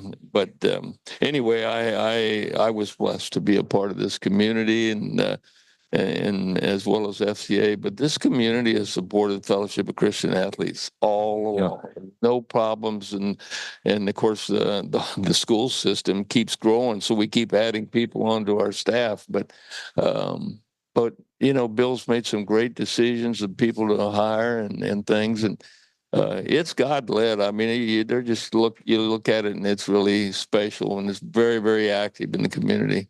Let's go and try to go into time and talk to Mark Johnson, 1990, 1985, 1995, and tell him this is what college athletics is going to look like here in 30 years, 40 years. What do you think he'd be thinking? I'd be okay. Yeah. I certainly with FCA and with the baseball program, people are really disappointed with our games this weekend, and I was disappointed we lost, but those were great baseball games. Mm-hmm. For people to watch those. I think there were like 5 or 6 different diving, outstanding plays. Yeah. I mean, you can go to the ballpark 100 times and not see one of those plays. And so to have that many excellent plays, just great plays. Some of them were by the Longhorns, some of them by the Aggies. So, but that's always been a great series. I enjoyed being in those series. People care about what's happening. So a little bit more, some of them. But nonetheless, we have 2 schools that represent this state really well, and the game of baseball very well, and fairly consistently. So as a new head coach in 1985, I believe it was, what was that like as the first year head coach, being an assistant? Because I'm trying to see the parallels with what Coach Earley's going through. Well, I think I had a little bit more experience than he did. I was at it longer than he was. I was an assistant coach for 13 years at all those places I mentioned. And they were good places. They're good coaches, and so I picked the spots I wanted to go to, and they were good. And so when Tom Chandler called and said, "I'm going to," Jackie Sherrill was the athletic director, and so I met with Jackie, and he said, "You can apply. I haven't got anyone in mind, but I'm not offering the job to you." And I didn't expect him to. I just wanted to know if it was going to be open, because I wasn't going to come if it wasn't going to be open. So, roll the dice, that it was going to be open, and God spoke, and he helped me get the job. And so I always felt like he was involved with that. And so, and then we won right away. And I'm not saying we're always champions, but we had a lot of experience. We were opening up a brand new stadium, and that was nice. And so I got to be on the ground level of Olsen Field starting, and of course it's changed a lot, and it's really grown. And you go to the stadium now, we're getting 7,000 fans coming, and that's because of this group of players that are playing right now. They turned it up and really were good. And Slosh did a good job with them. People are really upset with him, but Slosh is a guy that had a dream. He wanted to be. It wasn't everybody else's dream, so his dream was to go to coach there. And so I had my dreams too. I wanted to be at Texas A&M, and so for him to fulfill that dream in kind of a tough spot and a way to do it, so it irritated people, and all of us, wanted him to stay. But he's a good man, and I hope people will be a little bit more forgiving. And as I know it's irritating the way it came down. I'm sure he wished it didn't come down that way, but nonetheless, he got a good program going, and it went well, and now we've got Michael. He's going to do a good job. He's a baseball man. He's been at good places. He's been at Arizona and in Arizona State, and I think he knows what he's doing, and he has contacts and stuff. So I think he's going to be fine. And it's been kind of a crazy program for him. Everything started out slow, and there's nothing you can do about that. That baseball's strange. It just doesn't turn on and off at the sight of somebody that's a good coach. So I don't think he's. I think he's an outstanding coach, friend of mine. I'm a hitting coach, and so is he. And so we've talked quite a bit on hitting. And anyway. Yeah. Well, and when you think about some of the players he has, I know this past weekend wasn't what we expected, or the start of this. Really, when you look at the entire snapshot, but we've seen what this team can be, and we know what Jace can be. We know what Caden Sorrell can be, and Ryan Prager can be. When you think about those players in the rest of the season, how do you kind of see it playing out? Well, I think it'll play out well. I think they need to get to. I think they've got the corner turned. I mean, he started out slow. And that's just what baseball will do to you. And then our game is like that. And the great players, won't play well on a day they need to be great. But that's not their fault. They're members of the game of baseball, and it works that way for the pro athletes and everybody else. They get some slow starts, and we got a slow start, and I thought Michael did a great job of holding them together. And all of a sudden, we turn it and we finished playing an outstanding series with on the road over there, and a lot of those young guys hadn't been over there, and so I think the future is really good. I think he's got good athletes right now, and I think he's going to have quite a few new ones come in that are going to be really good. And so I think the tradition of good baseball at Texas A&M isn't going anywhere. I mean, it's going to continue to grow and be there and play at a national level. I might have to call you more often because I was feeling kind of gloom. I was sad, and you've kind of changed my perspective on it because it was a great baseball series. Look, anytime we lose to Texas is we're sure fans aren't going to be happy, but there is good people involved in this program, and there's great athletes, right? Yes, there are. You know, and the great athletes are going to come here. If they come to a ball game, and it's not just the players and coaches, the fans are good. Our community does a great job of supporting baseball, and it's something that people talk about all the time. So when you say, "Yeah, I was a coach at Texas A&M," it carries a little bit of weight. That's because those guys after me have kept it going and elevated it, and so. Yeah, I hate that people are going to be so disappointed we lost that series.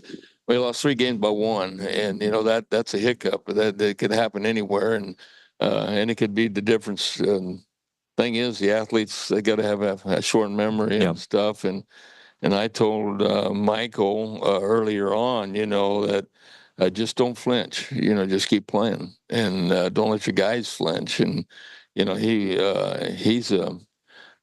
knows what he's doing. I didn't give him, you know, all this the information to turn anything around. But we have a commonality, same school, and we've the same game. I've just done it a little bit longer than he has. Coach Johnson, thanks for your time, sir. You bet. Thanks for having me. Appreciate you. Yes, sir. Mark Johnson here on TexAgs Live. We'll hit a break. We'll come back with Around the SEC. Billy Liucci should be joining us here momentarily. Milliken Reserve Time, Farm to Table Community in College Station. They got homes, they got trails, they got farms, they got wide open spaces, and they have a mission to build a healthy community around nature. They've done so by dedicating lightly to that land you can find Milliken Reserve on. They've got 2,600 acres of open space, farms, and trails. They've got an extensive network of trails throughout a wooded landscape that includes walking and equestrian paths, creeks and ponds, and gathering areas. And when you go to Milliken Reserve, you're going to find a natural setting for people to connect with each other and with nature. And it's a great place to go hiking, biking, canoeing, kayaking, you name it. They've got the farmer market tours, the farmer tours, you name it. They have it all. The website is millikenreserve.com. That website again, millikenreserve.com.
And we are back.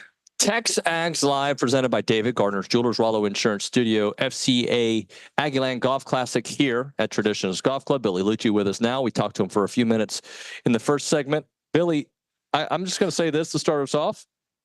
I think we need more Mark Johnson in our lives. He made me feel so much better about this weekend. Not that I wanted to feel better, but like he had a very refreshing take on the weekend. I don't know if you got to hear the tail end of it, but like, yeah, it was a great series though. One run. We'll get this one. We'll get the next one. It was nice to hear that after being in a cloud of negativity the last weekend.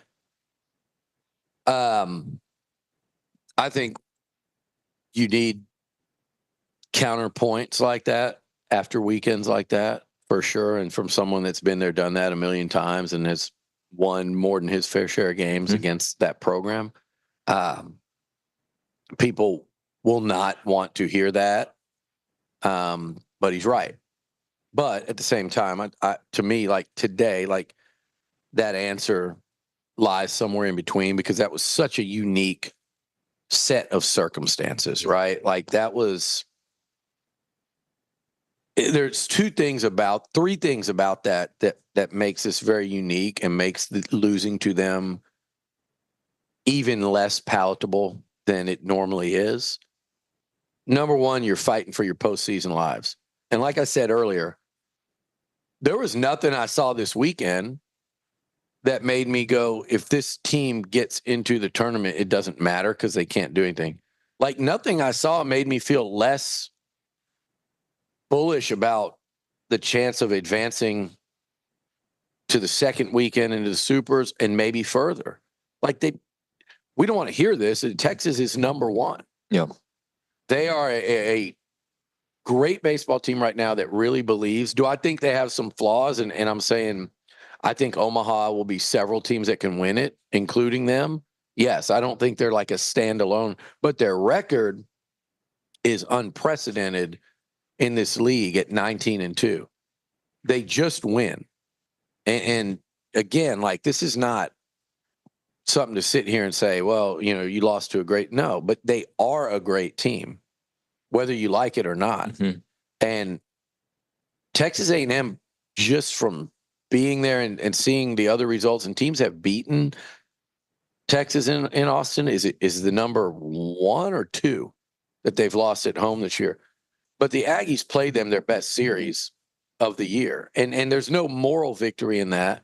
But what it does say to me is they're still playing really good baseball. And they're still looking like a team that you don't want to see in your regional, a team that you don't want to be matched up in a super. Did you see how Prager and Lampkin pitched this weekend? Great. If you have less pitching than Texas did, would you have wanted to play that team? Like, if you had less pitching than the Longhorns had, Texas A&M goes 2-0 in that series. And it's credit Texas for how they pitched. A&M pitched at a 9.5 level throughout that series. Texas pitched at a 10. My point is the Aggies are still playing, make a run in the postseason level baseball. You know, they're 4-5 against 1-2 on the road in 3 series in 4 weeks. These games were as close as they could be. So the first thing that makes this where it's far less palatable than it would even normally be to lose to Texas and to get swept by Texas, which to me should be embarrassing. I think the players, coaches, everyone should be embarrassed when you go get swept by your rival. People should be embarrassed when you lose at home in football to your rival. And your players and coaches should be embarrassed when you lose 2 out of 3 in basketball and they knock you out of the damn SEC tournament. And if you try to downplay that as coaches here, then I don't think you should work here. And I don't mean these guys. Like I said earlier, never heard that from Elko, never heard that from Earley. Don't know Bucky long enough to say that, but I can tell he's not that kind of guy either. But I want to see that game should feel like more. Now, I heard Early this morning, he's spot ass on. They got a season to play. So you can't dwell on it. So when I say embarrassed, when you get on that bus ride home, you should be quiet, pissed off. You're wearing maroon and white with Aggies on it. There's nothing to hold your head high about. You don't say, well, we played them tough. My ass. And they don't say that. Okay? I'm not giving up on that team because everyone gave up on them once already, and you saw what they've done. They'll respond. Again, they played really good, high level, extremely competitive baseball and lost 3 one-run games with the tying run on second in the 9th inning 3 times. It's crazy. There's nothing to be ashamed of in the effort, the caliber of play, but you lost every game to your rival. I hope they're so pissed off.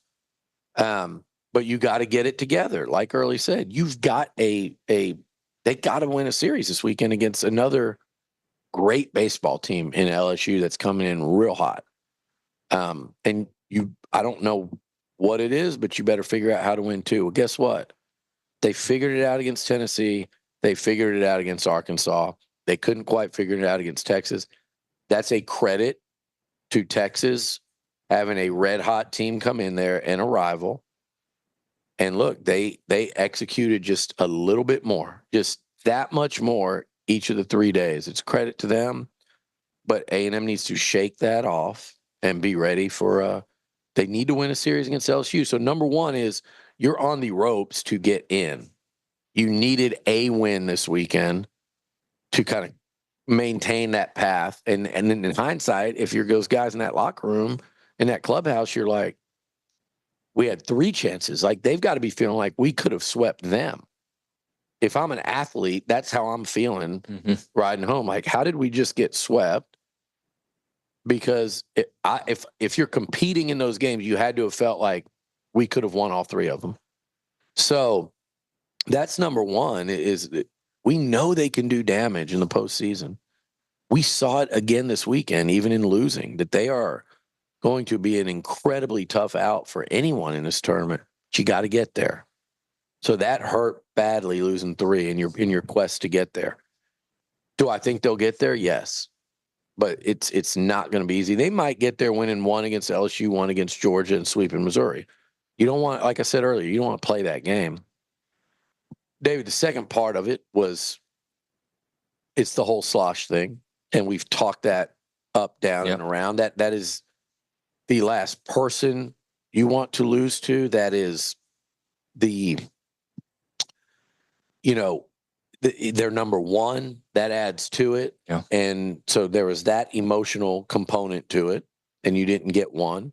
And then the third part about that was, you lost to them in football. You lost 2 out of 3 in basketball. And so that capped off, like, I think, and I know other sports have done well. It's nothing against them, but that's a miserable first year in the SEC against your arch rival.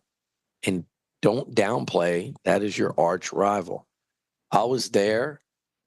I saw how happy they were to beat A&M, just like A&M we would have been had we beaten them. They came into Kyle Field and did that. They, you give up a 22-point lead in Austin when half their place left at halftime, and you still found a way to lose. So that's got to change, and I think culturally and the mindset. And if you hear anyone walking around this place, player, coach, athlete, administrator, that tries to downplay the importance of playing them, I got a real problem with that. I'm talking about when the game's played and the build-up. I'm not saying lose that game and let it affect you. You can do both. You can do both. Michigan and Ohio State do. Jim Harbaugh does both. Ryan Day, the fans held him to a standard that he basically had to win a national title or he's going to be on the hot seat because he was losing to Michigan. So I'd personally want to see more emphasis, but I agree with Early. You can't let it affect the rest of your season. I don't think the competitive side of that was missing one bit for the Aggies this weekend. I thought they brought it. I do think that they seemed at times, some of the individuals seemed tighter than usual. And that's kind of the hard part about balancing, and so, I'm sitting here saying, get ramped up, make this thing bigger than it is, but also keep your composure and don't get distracted. Jace went from SEC Player of the Week to getting 1 hit this weekend. And I don't know if he was pressing or I do think, look, Nuño, Max Weiner and that pitching staff, that he and his pitchers, right? No one knows better about what these guys like Jace, like Schott, like Kent, Sorrell, no one knows better what these guys hate seeing, the pitches that they can't hit or struggle to hit, the pitches they can't lay off of, where not to make mistakes. Like, they knew that. So you knew it was going to be a tough weekend. Yeah. But, you know, if you'd had just gotten some clutch hits, you could win a game. You could win game 1 3-2, win game 2 4-3. This thing feels completely different. That was the thing. But it was a tough task. And they went down there, and I don't think there was no lack of competitive desire. There was no lack of I mean, it was a dead-ass even series, but you didn't win a game, and now you have to make up for it. So from the standpoint of, we can sit here and talk about it on Monday, those dudes, they need to move on. Wash it out, and they need to get ready for LSU. And if they win that series, again, if you go 3-1 in 4 series against LSU, Texas, Tennessee, and Arkansas, 3 of those on the road, you are probably in. I mean, you need to handle business against Missouri, but that team with those skins on the wall in this league is probably not going to miss out on postseason. And they, again, even in defeat, they showed this weekend that they're still playing at, in my opinion, like a top 5 level. They're 4-5 against Arkansas, Tennessee, and Texas on the road. How many of those losses were close? Four of the 5 losses were extremely close. So, well, no, I'm sorry, 3. 3 because Arkansas beat them pretty handily in the one. Tennessee shut them out. So, you know, they're 4-5 with 3 1-run losses. They're playing at a top 5 level. It doesn't matter if you're not in the postseason. And watching these guys this weekend, I was sitting there frustrated from the standpoint, even more so than that they were losing to Texas. I was just like, God, they're really good, and they're really hurting their chances to get in. And I'm watching yesterday, and the way Sorrell played and the catches made by Sorrell and Jace and TK in the outfield, just incredible plays. Seeing Kent at shortstop looked spectacular yesterday.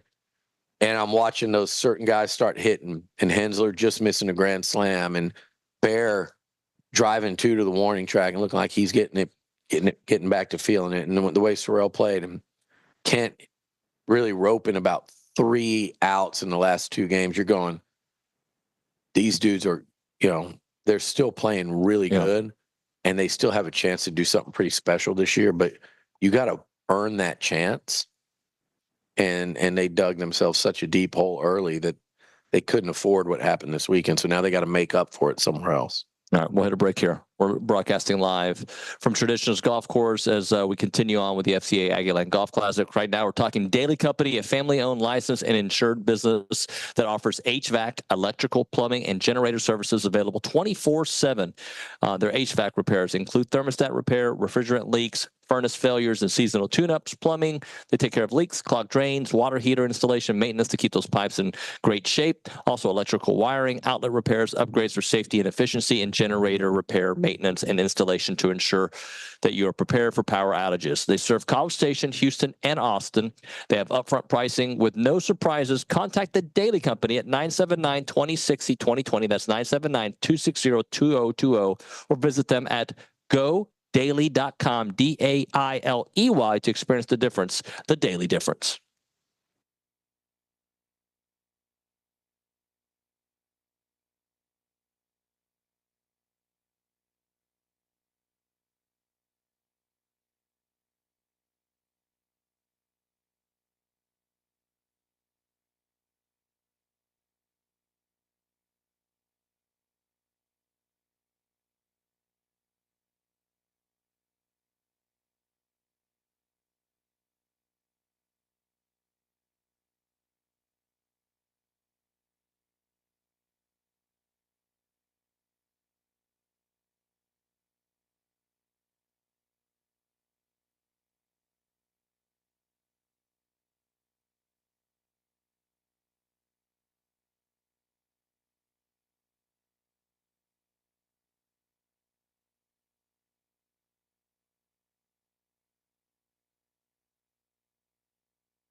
We are back here on TexAgs Live, presented by David Gardner's Jewelers, Rollo Insurance, Studio Traditions Golf Club for the FCA Aggieland Golf Classic. Enjoying all the interviews we've had today. RC, Mark Johnson, you name it. We've had Billy Kennedy was here with us.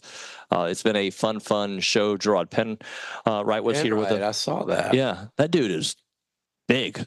Like he can play now. He got to A&M looking like he was 26 years old, 27 years old. Still looks 26. Several years in the NFL. Yeah, he's an incredible athlete when he was here at A&M. Really good outside linebacker too. Hey, Luke and I only got into it for a minute, so I'll ask you about the Marcus Hill pickup. Another guy who can score coming to Texas A&M, and Bucky's adding some offensive threats. Now is it now 7 players on the roster? I believe 8 players on the roster. I didn't realize Luke was hovering, right? The hovercraft. Yeah, no, I mean another nice, like you said, scorer. Another nice pickup. You can see what they're looking for. They're looking for, Power 4 experience, playing time, and scorers, guys that can score. He's double-figure guy. Led the MAC in scoring a couple years back. Yeah, was that 20 a game? 20 and a half, yep. So, no, I think you can see where it's trending in terms of you look at Bucky's press conference, you look at what his teams at Samford did, and you look at the team they're putting together now, and they're not done. They're in on some real guys still.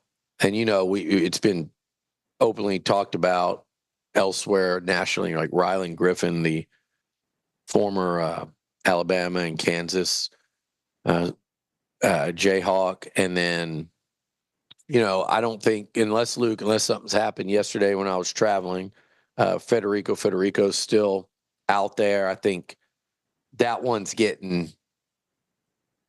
the best way I could describe it is that one's escalating nationally. Yeah. Because a 7-footer that blocks shots and can score a little, that's worth the weight in gold is more apropos now than it's ever been. And so that one will be interesting, but they're in on some, and then a couple guys that people aren't talking about still. So they have a chance to add more commitments like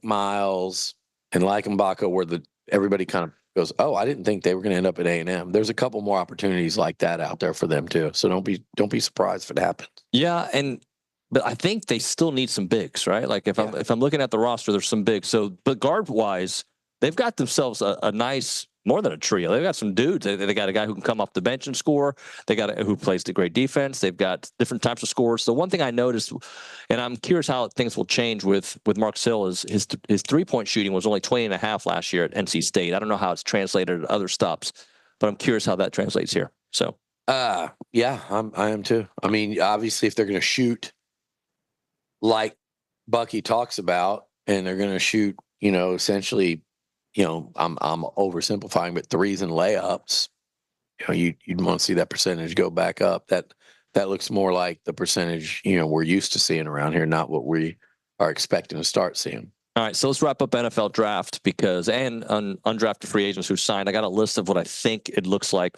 for Twitter. Some of these things do change after a couple hours. Yeah. But Shamar Stewart was the one we talked about on Friday, going to the Bengals 17th. After that, Nick Scorton, 51st overall to the Carolina Panthers, and Shamar Turner, 62nd overall in the second round to the Chicago Bears. Awesome for both those guys, especially I think Shamar Turner, because scouts I talked to in the last year or so went from thinking first round, then I was hearing third and fourth round. And then you started to hear third round was kind of really a lot of what I heard right up until after the first round. And then I think I read one of those scouts text to me, got a couple like that made me feel like, damn, he might be able to get into the second. And for him to do that, I think it was awesome. Because remember, he came back. He thought about leaving last year when he would have been probably a second, third rounder. So he didn't hurt himself coming back, even though he played hurt all year. So I think he's a lesson too, to say he made a lot of NIL money. He played hurt and was a tough dude and wasn't worried about what it was going to make his stock look like. He went out there and played in I think every game. And probably helped his stock a little. You know, I think if he come out last year, he's probably third rounder, and he comes out and goes second and gets paid a substantial NIL because he was one of the biggest guys you brought back. So that's one of those good success stories in both directions. So I was happy for him. And then Nick Scorton to come home to A&M, come home to Bryan College Station. Thought he played sensational football early, you know, first half of the year, and got himself into really a tremendous shape that kind of, I think, threw the NFL off. And I think, you know, it actually helped him out to go in the second when he did. Three guys go. I know some of these Longhorns can't handle this. When I say this, they want to paint this as me claiming these guys. It's just a really interesting thing that actually Elijah Robinson and Terry Price should be proud of more than anybody. But you throw in Walter Nolan joining Shamar Stewart as a first rounder. Fadil Diggs got drafted. This is not a great thing to say because I feel like the A&M D-line in the last couple of years should have been better. And they weren't bad either at the last 2 years under two different coordinators, and they weren't bad this past season. But it's a really interesting thing we talked about the other day, so I won't spend a lot of time. Can the D-line be as good this year as last year with less talent?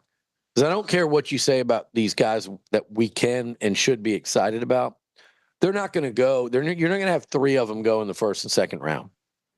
Then a couple of years ago, you had Fadil Diggs on there. You had LT Overton, who some are projecting as a first rounder. Many are projecting as a first rounder. Is that because he went to Alabama? No, I just think he got to play more football than he did here. I think he's playing really well at Alabama. Yeah. So to answer your question, yeah, because he's playing better football there than he was here.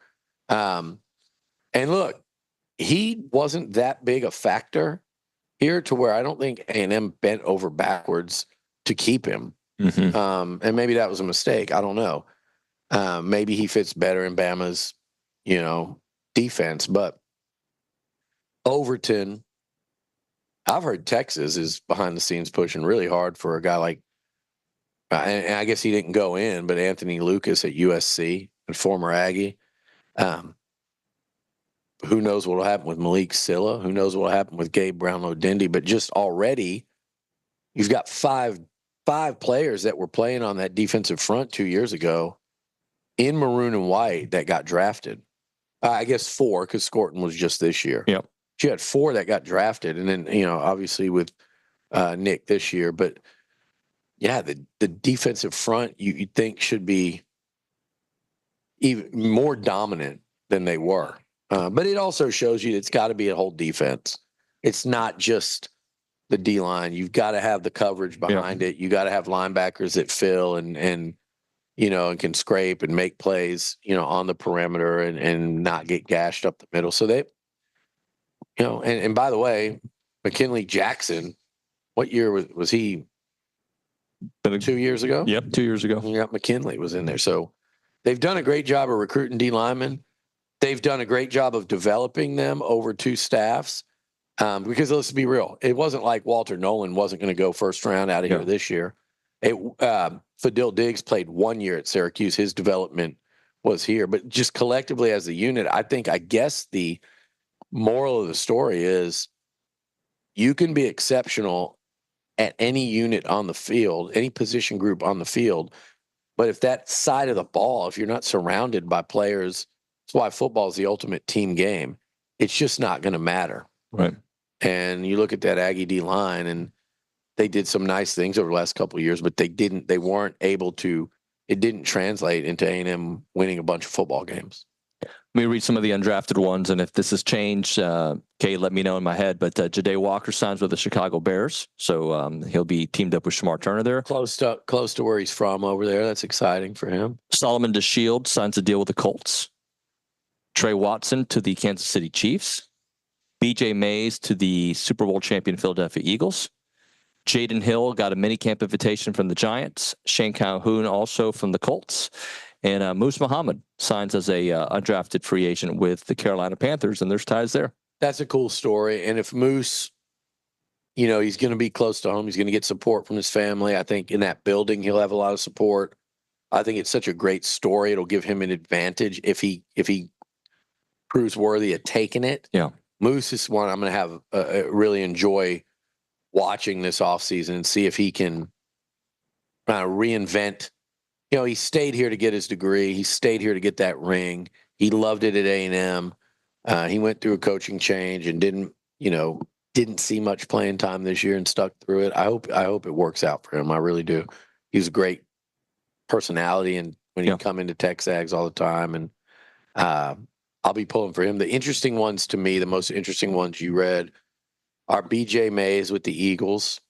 He's just got a knack for making plays, man. And I know on some level, you want better athletically to match up in the SEC against some guy, but he had a knack for making plays and proved he belonged at that level. And you're going to a great defensive franchise there. So maybe there's another level to him that hasn't even been unlocked yet, that if anyone can do it, it's that franchise. And then Ja'Day Walker, he interests me. Dude made plays. Yeah, he did. And there was a lot of quarterback situation here. You had Connor, then he gets hurt. And you had, what was it? I lose track. Max. You had Max, he got hurt. You had Jalen Henderson. Then you had a bowl game with Marcel Reed. Then you had Connor Wigman again this year. Then he got hurt. Then you had a Marcel who had not really played much at all. So he was a receiver that I felt like got better. I've watched him make incredible catches while he's here. I've watched him make big plays against good teams on the roster. I think he's a guy that if he'd have been a 4-year guy at A&M, would have been drafted.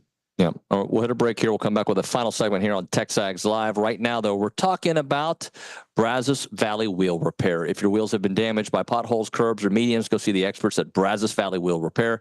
Don't replace those damaged rims. Have them repaired. The experts there have over 2 decades of experience. I always make sure that your wheels return to that perfectly safe working condition. The road force balance all wheels to make sure that you get the smoothest, most safest ride possible. If your wheels are in good shape, but you just want a fresh new look, they can take care of that as well. They can custom that look and transform your car or truck with every cosmetic repair that comes with a limited lifetime warranty. If your tires, you need them to match your custom rims, they've got those as well. They will take care of you. They'll hand you a $20 bill if you can find a quote that's better.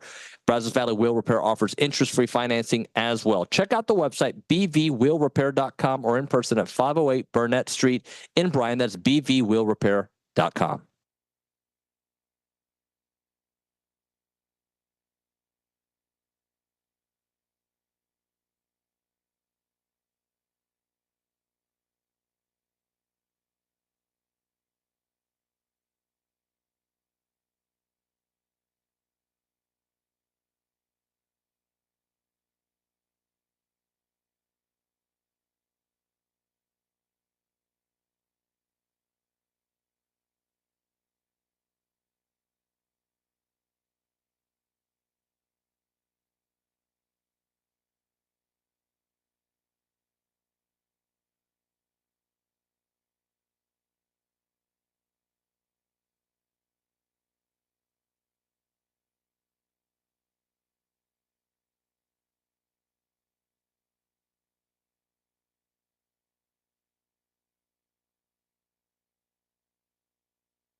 Final segment of the program, TexAgs Live, presented by David Gardner's Jewelers, Rollo Insurance Studio. Appreciate the good folks at Traditions Golf Club for having us here, broadcasting during the FCA Aggieland Golf Tournament. Enjoyed that. Great guests on the show today, Billy. In person, on the phone as well, and on Zoom. But it was great to have Mark Johnson, R.C. Slocum, Jarrod Penright. Who am I missing? Billy Kennedy. It was great. Great show. Yeah, I'm going to have to go back and listen. We were a little busy this morning on a Monday morning. Yeah, well, your early wake-up call didn't help. You texted me at 7:22. I would have not called you if you didn't text me. I would have waited till 8. Remember yesterday when you go, I'll call you in a few minutes? I never did. No, you never called me. Yeah, I was on the phone a lot on the drive back. I can imagine. We had a lot of calls, a lot of baseball talk, a lot of Aggie Longhorn talk. Yeah. You know, I think if anyone at this place ever gets to the point where they think it's okay to lose to Texas, then you've lost the plot. Like, but I do think that I will say this: playing that game again. I talked to, obviously, as you can imagine, I was there for 3 days. You talk to a lot of Texas fans. You're sitting in the stands. One of the games I was pretty much surrounded by Aggies on Saturday. Friday, I was in one spot. Then obviously I moved to the other spot because I was obviously on TV. I saw the picture. Yeah. I'm not talking about the post-game picture. Thanks to my buddy over there, Amanda, it was like hey, Billy. And I turn, and about an hour later, she's like, hey, check Twitter. I'm going to just go, oh, my God. What was it, 2,500 likes later? That's actually, it's funny. It's in good humor. No, I had one bad encounter with a Longhorn in 3 days. I mean, there were fans there that are doing their thing, but I didn't feel like it was any different than probably not even close to what you get in some of the other places in the SEC. But treated really well by the fans there. And again, like I want to beat their ass every time you play them. And I hope they feel the same. I think I want to be pissed off when you lose to them, and I want to demand more and all that. But I also want to be able to go to those places and go to the games. And not just me. Are we breaking off to come back? We're going to talk more about this. I think we have about a minute left, if I'm right. 45 seconds, 30 seconds. Okay. When we come back, but not just me, because I think I get the good side and the bad side. Yeah. But any fan that goes there, any Texas fan that comes here, I think playing them more will get it back to what this rivalry really was. And I want to talk about that coming back. All right. We have about 10 seconds left. So if you want to continue listening to us, go to TexAgs.com and just be a premium subscriber. We'll do TexAgs Overtime coming up here. If not, keep it listening to The Zone and Louie and his team there.